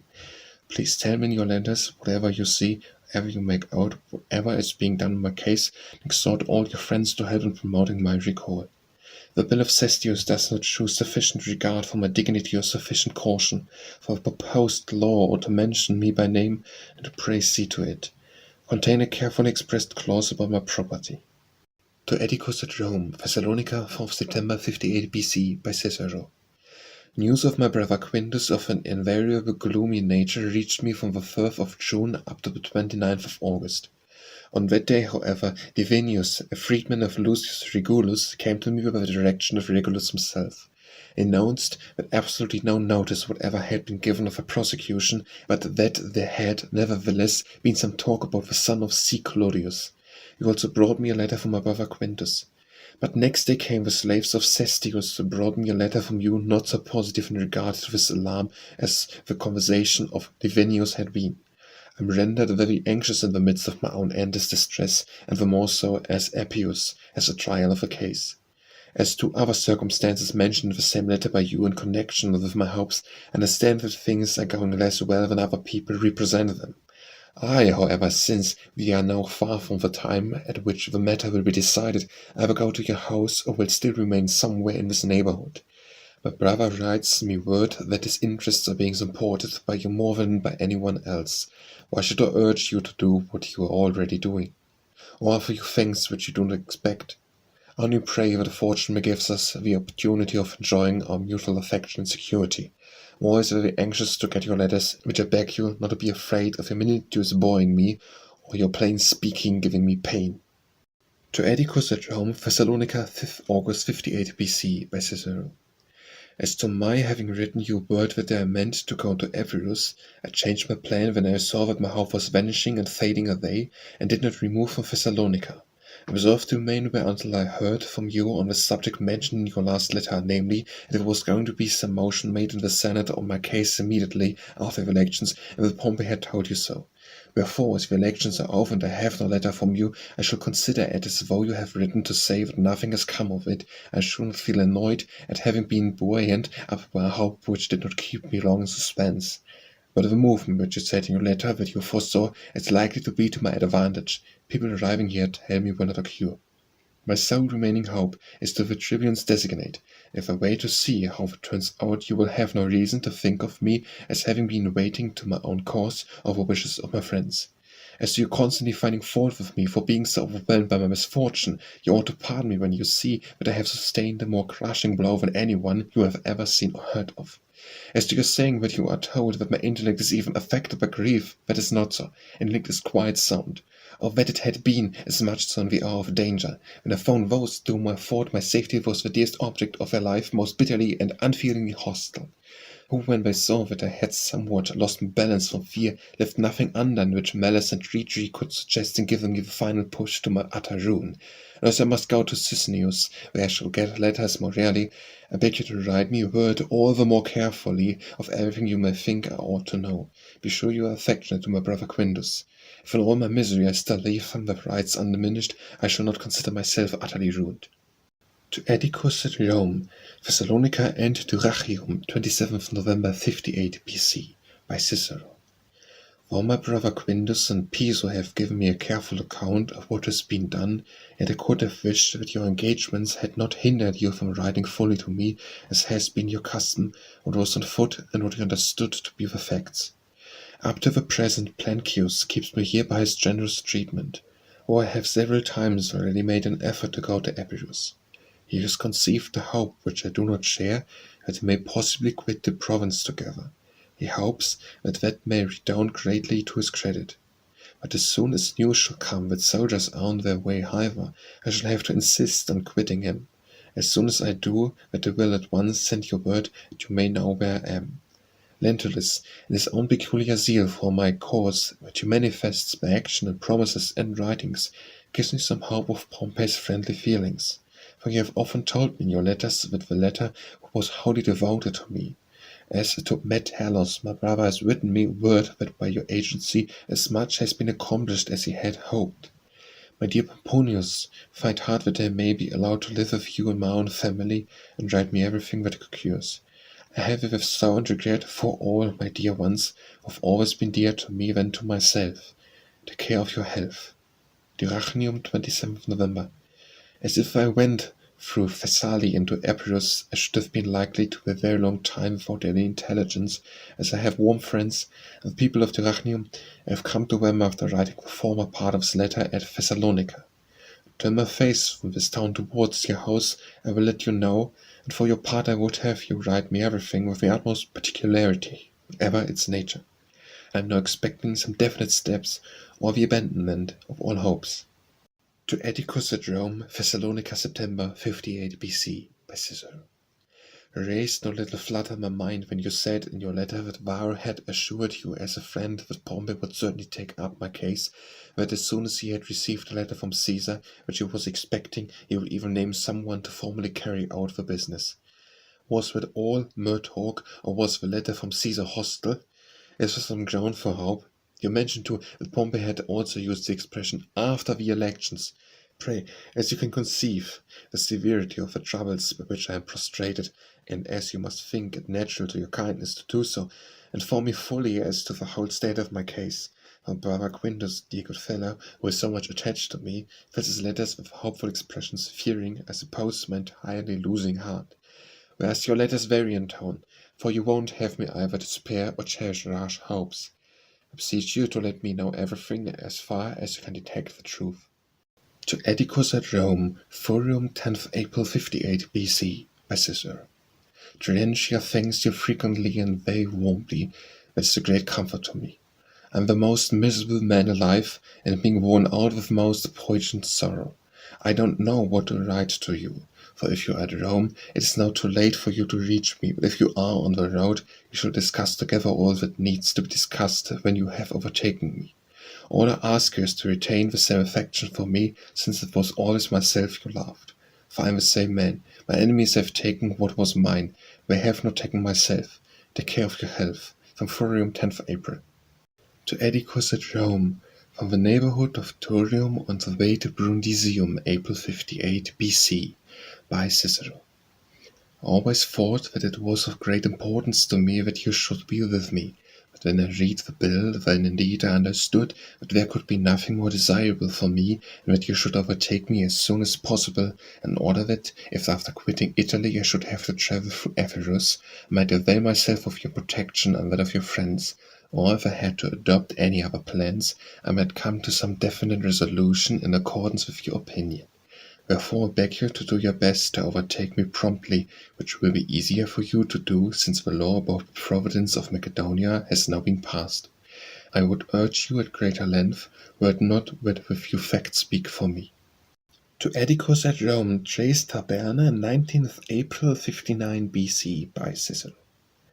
Are we going to deny that Publius has been made the Flavian? This indeed playing the king, and is utterly intolerable. Let Publius send some man to witness and seal my affidavit. I will take an oath that my friend Cnaeus, the colleague of Babus, told me at Antium that he had been present as augur to take the auspicion. 2 delightful letters from you delivered at the same time, for which I do not know what I am to pay you by way of reward for good news. Owe you for them, I candidly confess. Observe the coincidence. I had just made my way from Antium onto the Via Appii at 3 taverns on the very day of the Carelia, 19th April, and my friend Thurium meets me on his way from Rome. At the same piazza, and at the same moment comes a slave from you with letters. The former asked me whether I hadn't heard the news. I said, no. Publius says he is a candidate for the tribuneship. You don't mean it? Yes, I do, says he, and his dagger's drawn with Caesar. His object is to rescind his acts. What says Caesar? Said I. He denies having proposed any lex for his adoption.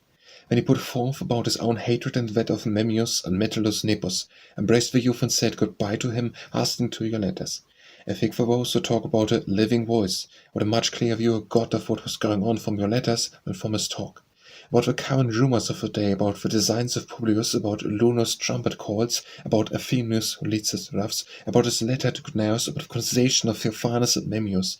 Besides, how eager you have made me to hear about the vast dinner party which you mention. I am greedy in curiosity, yet I do not feel at all hurt at your not writing me a description of the symposium. I would rather hear it by word of mouth. As to your urging me to write something, my material indeed is growing, as you say, but the whole is still in a state of fermentation. New wine in the autumn. When liqueurs settle down and become clarified, I shall know better what to write. And even if you cannot get it from me at once, you should be the first to have it. Only for some time you must keep it to yourself. You are quite right to like Dyrrachium. He is an excellent writer, and a much better citizen than the rulers of ours who reverse his name. I write this letter at 4 o'clock in the afternoon of the Carelia, 12th April, immediately after reading yours, but should dispatch it, I think, tomorrow by anyone I may chance to meet on the road. Gianci is delighted with your letter. Et Cicero le Philosophia salutus Titus Lomaelta. To Atticus at Rome, Tusculum, 15th November 55 BC, by Cicero. I see that you know of my arrival at Tusculum on the 14th of November. I found Dionysius there. I wish to be at Rome on the 17th. Why do I say wish? Rather I am forced to be so. Milo's wedding. There is some idea of an election. Even supposing that to be confirmed, I am glad to have been absent from the wrangling debates which I am told have taken place in the Senate. For I should either have defended him, which should have been against my opinion, or have deserted him who I was bound to defend. But by Hercules describe to me to the utmost of your powers those events, and the present state of politics, and how the council stand with brother. I am very ravenous for news, and, to tell you the truth, I feel no confidence in anything.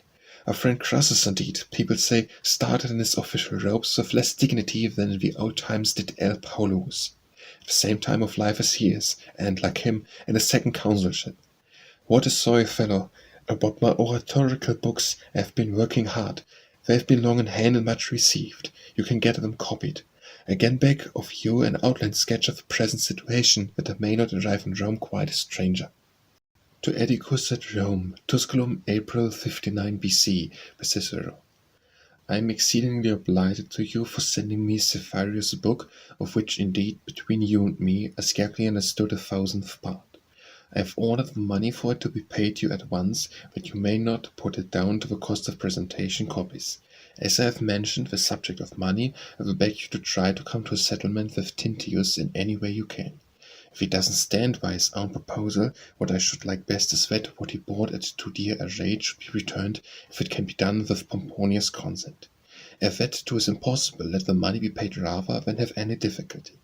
I should be very glad if you would settle this before you leave Rome, with the usual kindness and exactness. So, Clodius, you say it is Tigranes. I only wish you would go on the same terms of skepticism. but I don't grudge him the job, for a more convenient time for my taking a free litigation is when my brother Quintus shall have settled down again, as I hope, into private life, and I shall have made certain how the priest of the Bona Dea intends to behave. Meanwhile I shall find my pleasure in the Muses with a mind undisturbed, and rather glad and cheerful, for it will never occur to me to envy Crassus or to regret that I have not been false to myself. As to geography, I will try to satisfy you, but I promise nothing for certain. It is a difficult business, but nevertheless, as you bid me, I will take care that this country excursion produces something for you. Mind you let me know any news you have heard out, and especially who you think will be the next consuls. However, I am not very curious, for I have determined not to think about politics. I have examined Terentius woodlands. What need I say? If there was only a Daunian oak in them, I should imagine myself to be in possession of Epirus. On the first of the month I shall be either at Formia or Pompeii. If I am not at Formia, pray and you love me, come to Pompeii. It will be a great pleasure to me, and not much out of the way for you. About the wall, I have given Philotimus orders to not put it any difficulty in the way of your doing whatever you please. I think, however, you had better call in Vitius. In these bad times, when the life of all the best men hangs on a thread, I value one summer's enjoyment of my Palintia Palestre rather highly. But, of course, the last thing I should wish would be that Pomponia and the boy should live in fear of a falling wall. To Atticus at Rome, Tusculum, January 55 B.C., by Cicero. Apenas had scarcely left me when your letter came. Really, do you suppose he won't propose his law? Pray speak a little louder. I seem scarcely to have caught what you said, but let me know it at once. If it is all the same to you, that is, well, since an additional day has been assigned to the games, I am all the more content to spend that day with Dionysius. About Trebonius, I cordially agree with you. About Domitius, I swear by Charis that no single fig was e'er so like another. As his case to mine, I have the sameness of person, the unexpectedness of it, of the futility of the loyalists. There's one difference. He has brought it upon himself. For as to the misfortune itself, I rather think mine is the less grievous. What could be more mortifying than that a man, who has been counsel designated, so to speak, ever since he was born, should fail in securing his election? Especially when he is the only plebeian candidate, or at most had but one opponent. And but also the fact which I rather think it is that he has in the register of his pocketbook some equally long passages of future and less than of past counsels. What more humiliating position than our friends except that of a republic? My first information of the matter was from your letter. I couldn't bear the man. As to your question about my poem, what if it is all a gawk to escape from my hands? Well, would you permit it? About Fabius Luscus, I was just going to speak of him. The man was always very cordial to me, and I never had any cause to dislike him, for he is intelligent, very well behaved, and serviceable enough. As I was seeing nothing of him, I suppose him to be out of town. I was told by his fellow Gavius of Thurium that he was at Rome and had never been away. It made a disagreeable impression on me. Such a trifle as that, you would say. Well, he had told me a good deal, of which there could be no doubt as to his brothers of Formium. What it is that has made him hold aloof from me, if he has done so, I have no idea. As to your advice to me to act diplomatically and keep to the outside course, I will obey you. But I want still more worldly wisdom, for which as usual I shall come to you.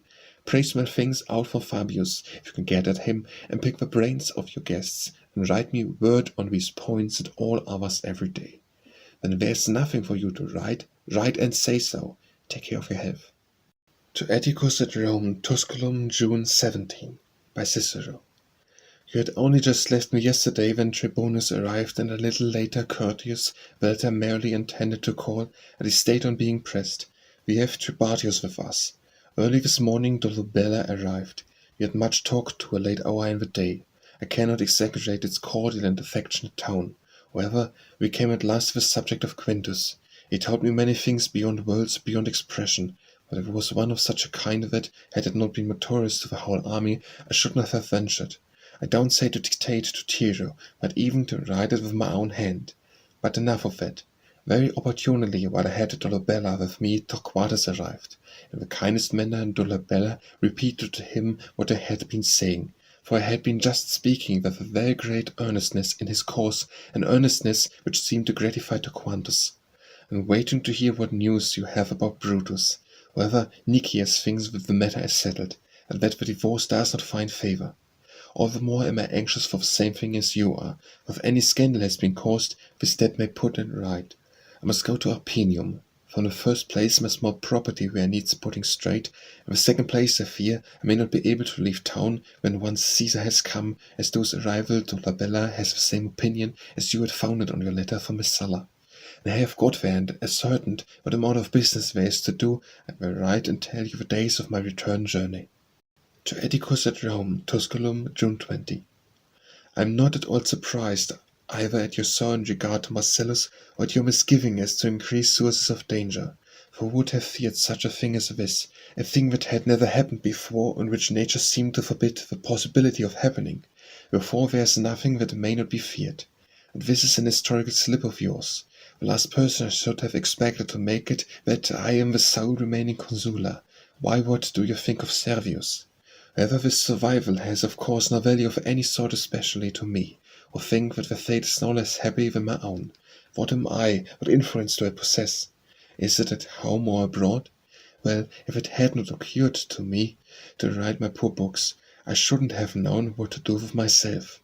Yes, as you say, I think I must dedicate to the Labella some tragedies of a more general kind and more political in tone. Something certainly I must compose for him, for he is very desirous that I should do so. If Brutus takes any step, pray be careful to let me know. I think you ought to do it as soon as possible, especially if he has made up his mind.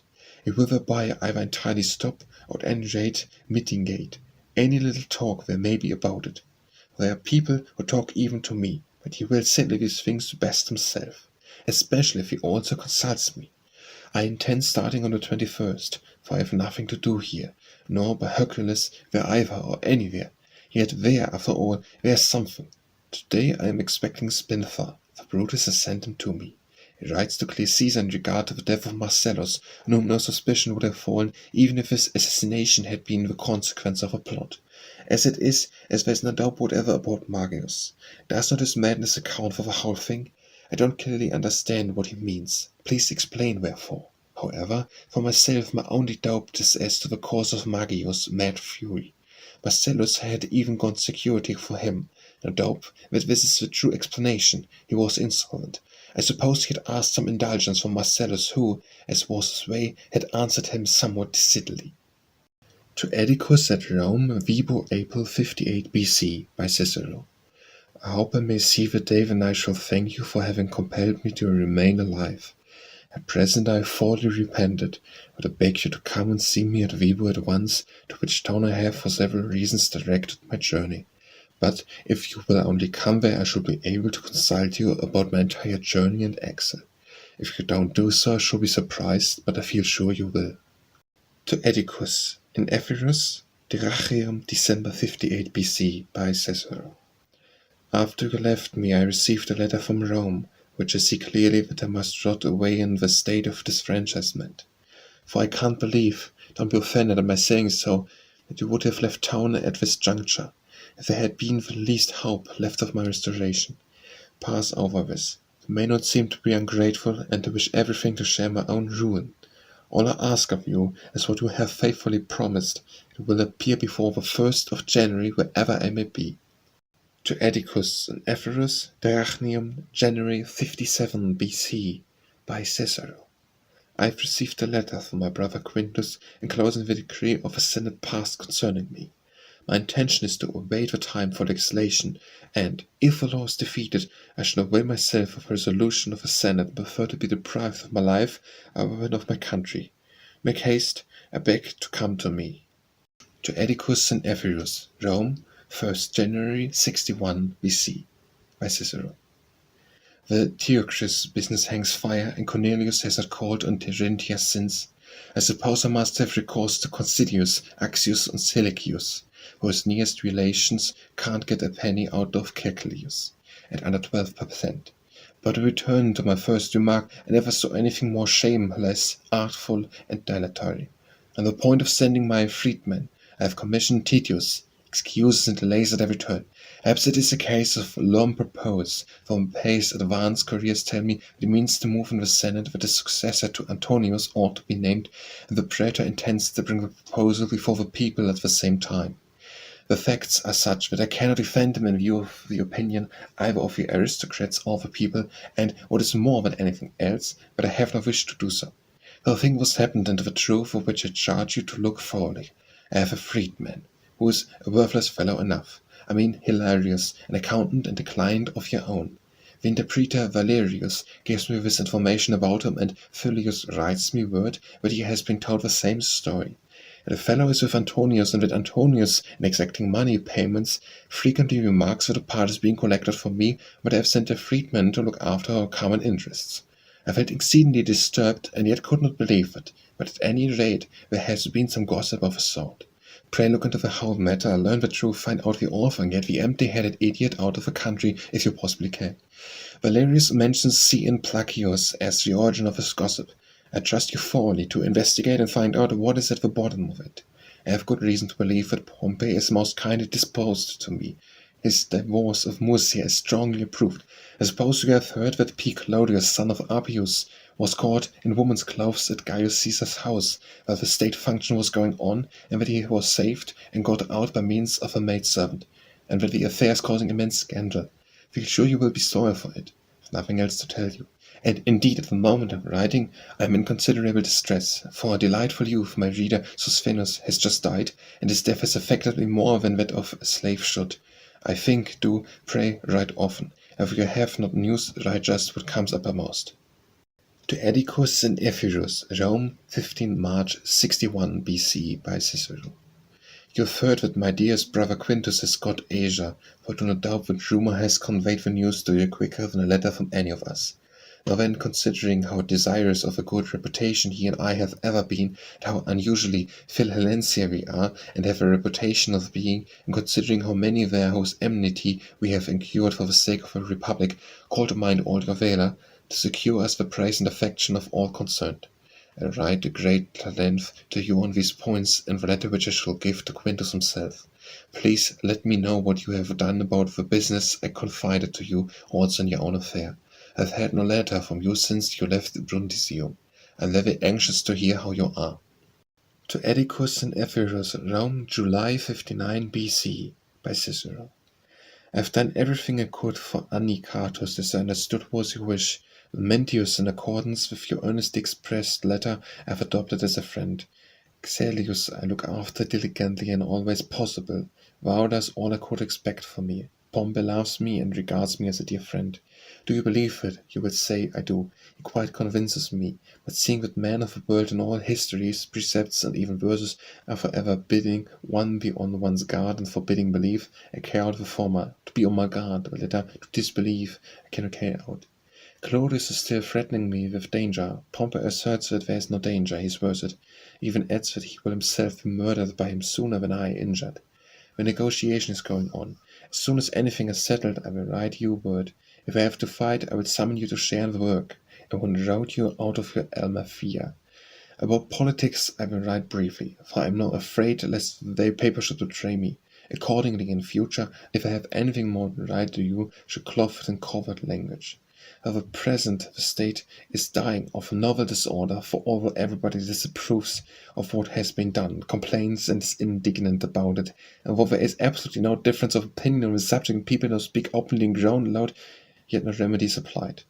For we do not think resistance possible without a general slaughter, nor see what the end of concession is to be except ruin.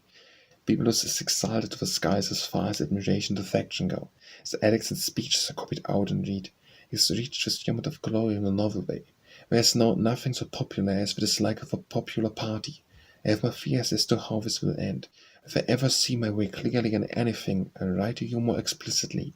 For yourself, if you love me as much as I am sure you do, take care to be ready to come in all haste as soon as I call for you. But I do my best, and shall do so, to make it unnecessary. I said I would call you Furious in my letters, but it is not necessary to change your name.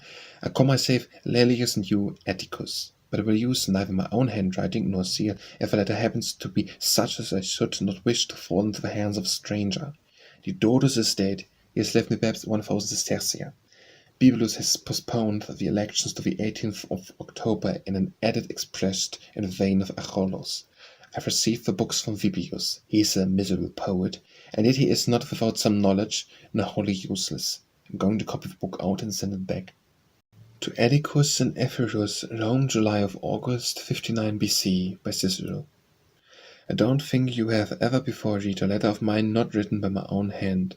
You will be able to gather from that how I am distracted by business, for as I had not a moment to spare and was obliged to take a walk in order to refresh my poor voice, I have dictated this while walking. The first thing, which I wish you to know, is that our friend Sampsaramus is exceedingly dissatisfied with his position, and desires to be restored to the place from which he has fallen, that he confines his annoyance to me, and is without disguise seeking for a remedy which I don't think can be found. The second thing is that, all on that side, the promotes or hangers on are falling out of fashion, though no one opposes them. There never was a greater unanimity of feeling or talk everywhere. For myself, I'm sure you wish to know it, I take part in our political deliberations and devoted myself entirely to my forensic business and work. The bias may easily be understood. I have frequent occasion to refer to my past achievements and to express my regret. But the brother of our Luno is giving utterance to all kinds of alarming threats, and while disclaiming them to some Ramus, makes an open or woeful parade of them to others. Before loving me as much as I know you do, if you are asleep, wake up. If you are standing, start walking. If you are walking, instead of running, if you are running, take wings and fly. You could scarcely believe how much I confide in your advice and wisdom, and above all in your affection and fidelity. The importance of the interest involved perhaps demands a long disquisition, but the close union of our hearts contendeth with brevity. It is of very good importance to me that, if you can't be at Rome at the elections, you should at least be here after his election is declared. Take care of your health. To Atticus and Epirus, Rome, July of August, 59 BC, by Cicero. When I have praised any one of your friends to you, I should like you to tell them that I have done so. For instance, I lately wrote to you about Varus' kindness to me, but you wrote me back word that the circumstance gave you the greatest delight. I should have preferred your writing to him and saying that he was doing all I could expect, not because he was, but in order that he might do so. For he is a man of astonishing whims, tortoise and otherwise, as dicta rule, furious of those in power, etc. But by Hercules, that other friend of yours, Hortalus, with what a liberal hand, with what candor, and what ornate language has he praised me to the skies when he's speaking of the brothership of Flaccus and the incident of the Alloborgs. I assure you nothing could have been more affectionate, complimentary, or more lavishly expressed. I very much wish that you would write and tell them that I send you word of it. Yet why write? I think you are on your way and are all about here, for I have urged you so strongly to come in my previous letters, expecting you with great impatience, longing for you very much, and we are called for you more than circumstances themselves and the state of the times. Nothing can be more desperate than the position of politics, nothing more unpopular than the authors of it. I, as I think, hope, and imagine, am safe behind the rampart of goodwill of the strongest kind. Before fly to me, you will either relieve me from all annoyance or will share it. My letter is all the shorter because, as I hope, I shall be able in a very short time to talk over what I want to say face to face. Take care of your health. To Atticus on a journey from Cumae, May 55 BC, by Cicero. Our friend Vestorius has informed me by letter that you are believing to have left Rome on the 10th of May, later than you said that you intended, because you had not been very well. If you are now better, I rejoice indeed. I wish you would write to your town house, ordering your books to be at my service just as if you were at home, especially those of Varro, for I have occasion to use some passages of those books in reference to those which I have in hand, and which, I hope, will meet with your strong approval.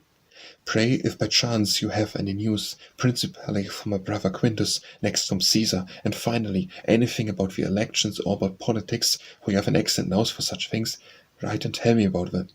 If you have no news, nevertheless write something, for a letter from you never yet seemed to me either ill-timed or too long-winded. But above all I beg that, when your business and your whole tour has been concluded to your mind, you will come back to us as soon as possible. Give my compliments to the Dionysius. Take care of your health. To Atticus on his way to Epirus, Rome 59 BC, by Cicero. I have received several letters from you that showed me with what eagerness and anxiety you desire to know the news. We are bound hard and fast on every side, and are no longer making any difficulty as to being slaves, but fearing death and exile as for greater evils, or they are in fact much smaller ones. Well, this is in the position one unanimously groaned over, but not relieved by a word from anyone. The object I surmise of a man in power is to leave nothing for anyone to lavish. The only man who opens his mouth and openly disapproves is the young Curio. He is loudly cheered and greeting in the form and the most complimentary manner, and many other tokens of goodwill are bestowed on him by the loyalists, while through the years is pursued of shouts, jeers, and hisses. With such circumstances, it is not hope but indignation that is increased, for you see the citizen allowed to express the sentiments, but debarred from carrying them out with any vigor. And to omit details, the upshot is that there is now no hope, I don't say of private persons, even of the magistrates being ever free again. Nevertheless, in spite of this policy of repression, conversation, at least in society and at dinner tables, is freer than it was. Indignation is beginning to get the better of fear, though it does not prevent a universal feeling of despair. For this Campanian law contains a clause imposing an oath to be taken by candidates in public meeting, and we will not suggest any tenure of public land other than that providing in the Julian laws. All the other take the oath without hesitation. Latensius is considered to have shown extraordinary virtue retiring from his canvass for the tribuneship to avoid the oath. But I don't care to write any more about politics.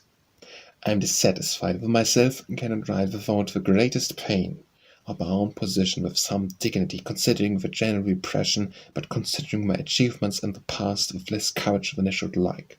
I am invited by Caesar in a very gentlemanly manner to accept the legation, to act as legatus to himself, and even an open vote of legation is offered me.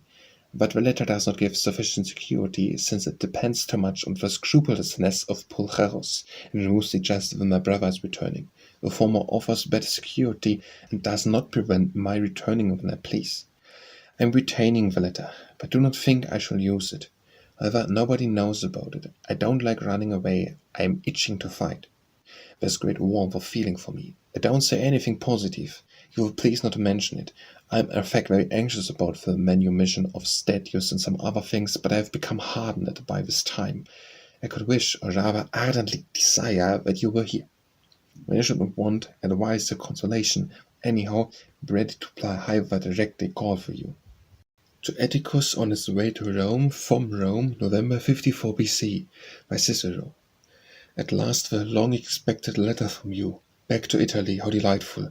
What wonderful fidelity to your promise! What a charming voyage! About this last by Hercules, I was very nervous, remembering the fur wrappers of your former crossing. But, unless I am mistaken, I shall see you sooner than you say in your letter. For I believe you thought that your ladies were in Apulia, and when you find that not to be the case, what can there be to detain you there? Are you bound to give the story some days, and must you go through the stale banquet of his Latin Atticism again after an interval? Nay, fly hither and visit the remains of a genuine republic of ours. Observe my strength of mind and my supreme indifference to the Thessalian, 112 legacy, and also, by heaven, my very gratifying connection with Caesar. For this delights me as the one spare left me from the present shipwreck. Caesar, I say, who treats yon my Quintus heavens. Without honor, respect, and favors, it is exactly as if I were the imperator. The choice was just lately offered him of selecting any of the winter quarters, as he writes me word. Wouldn't you be fond of such a man as that? Of which of your friends would you, if not of him? But look you, did. I write you word that I was legatus to Pompey, and should be outside the city from the 13th of January onwards. This appears to me to square with many things. But why say more? I will, I think, reserve the rest till we meet. But you may, after all, have something to look forward to. My very best regards to Dionysius, for whom indeed I have not merely kept a place, but have even built one. In fine, to the supreme joy of your return, a finishing stroke will be added by his arrival. The day you arrive, you and your party will, I entreat you, stay with me. To Atticus on his way to Rome, Tusculum, December 60 BC, by Cicero. Take care of my dear nephew Cicero, I beg of you. I seem to share his illness. I am engaged on the constitution of Berlin, and, by heaven, have piled up a huge heap of Dyrrachium at my feet. What a great man! You have learned much more from him than from Procilius. His constitution of Corinth and constitution of Athens I have, I think, at Rome. Upon my word, you will say, if you read these, what a remarkable man. Herodotus, if he had any sense, would have read him rather than write a single letter himself. He has attacked me by letter. With you, I see he has come to close quarters. I would have joined a conspiracy rather than resisted one, if I had thought that I should have to listen to him as my reward. As to Lollius, you must be mad. As to the wine, I think you are right. But look here, don't you see that the calends are approaching, and no Antonius? And the jury is being impaneled, for so they sent me word. That Nigidius threatens in public meeting that he will personally cite any juror who does not appear. However, I should be glad if you would write me word whether you have heard anything about the return of Antonius. And since you don't mean to come here, dine with me in any case on the 29th. Mind you do this, and take care of your health. To Atticus on his way to Rome. Tusculum, December 60 BC, by Cicero. First, I have good news for you, as I think Valerius has been acquitted. Hortensius was his counsel. The verdict is thought to have been a favor to Aulus' son, and Picrates, I suspect, has been up to some mischief. I didn't like his boots and his white leggings. What it is I shall know when you arrive. If you find fault with the narrow windows, let me tell you that you are criticizing the Cricopedia. When I made the same remark, Cyrus used to answer that the views of the gardens through broad lights were not so pleasant. For let A be the I, be G the objects, and D and E the rays, you see the rest. For if sight resulted from the image of images, the images would be in great difficulties with a narrow entrance. But as it is that effusion of rays get in quite nicely, if you have any other fault to find, you won't get off without an answer, unless it is something that can be put right without expense. I now come to January and my political attitude, in which, after the manner of a Socrates, I shall put the two sides. At the end, however, as you will want to do, the one which I approve. It is indeed a matter for profound reflection. For I must either firmly oppose the agrarian law, which will involve a certain struggle, but a struggle full of glory, or I must remain altogether passive, which is about equivalent to retiring to Solonium or Antium, or lastly, I must actually assist the bill which I am told Caesar fully expects from me without any doubt. For Cornelius has been with me, I mean Cornelius Balbus, Caesar's intimate, and solemnly assured me that he meant to avail himself of my advice and Pompey's and everything, intended to endeavour to reconcile Crassus with Pompey. And this last cause there are the following advantages: a very close union with Pompey, and, if I chose, with Caesar also, reconciliation with my political enemies, peace with the common herd, ease from old age. Conclusion of the third book of my own poem has a strong hold on me. Meanwhile the Tino of her youth's first spring, which is still a counsel for with all thy soul, and all the manhood heldest see or keep, and still the chorus of all good men's praise. These verses Callipola yourself dictated to me in that book, which contains much written in an aristocratic spirit, and I cannot, therefore, doubt that I shall always hold it. The best of omens is your country's cause. But let us reverse all this for our walks during Compitilia. Remember the day before the Compitalia. I will order the bath to be heated. Terentia is going to invade Pomponia. You let your mother to the party. Please bring me Theocrastus, the ambitionate, from my brother's library. To Atticus returning from Epirus Antium April 56 BC, by Cicero. It will be delightful if you come to see us here. You will find that Tyranno has made a wonderfully good arrangement of my books, remains of which are better than I had expected. Still I wish you would send me a cup of your library slaves, for Tyranno to employ as gluers, and in other subordinate work, and tell them to get some fine parchment to make title pieces, which you Greeks, I think, call syllabi. But all this is only if not inconvenient to you. In any case, be sure you come yourself. If you can hold for a while in such a place, and can persuade Pelia to accompany you. For that is only fair, and Tulia is anxious that you should come. My word, you have purchased a fine troop. Your gladiators, I am told, fight superbly. If you had chosen to let them out, you would have cleared your expenses by the last two spectacles. But we will talk about this later on. Be sure to come, and, as you love me, see about the library slaves. To Atticus returning from Epirus, Rome, 28 January 56 BC, by Cicero. I was charmed to see Cincius when he called on me on the 28th of January before daybreak. For he told me that you were in Italy, and that he was sending slaves to you. I did not like them to go without a letter from me. Not that I had anything to say to you, especially as you are all but here, but that I might express merely this one thing, that your arrival is most delightful and most ardently wished for by me. Wherefore fly to us with a full assurance that your affection for me is fully reciprocated. The rest shall be reserved for meeting. Ride in great haste. The day you arrive, mind, you and your party are to dine with me.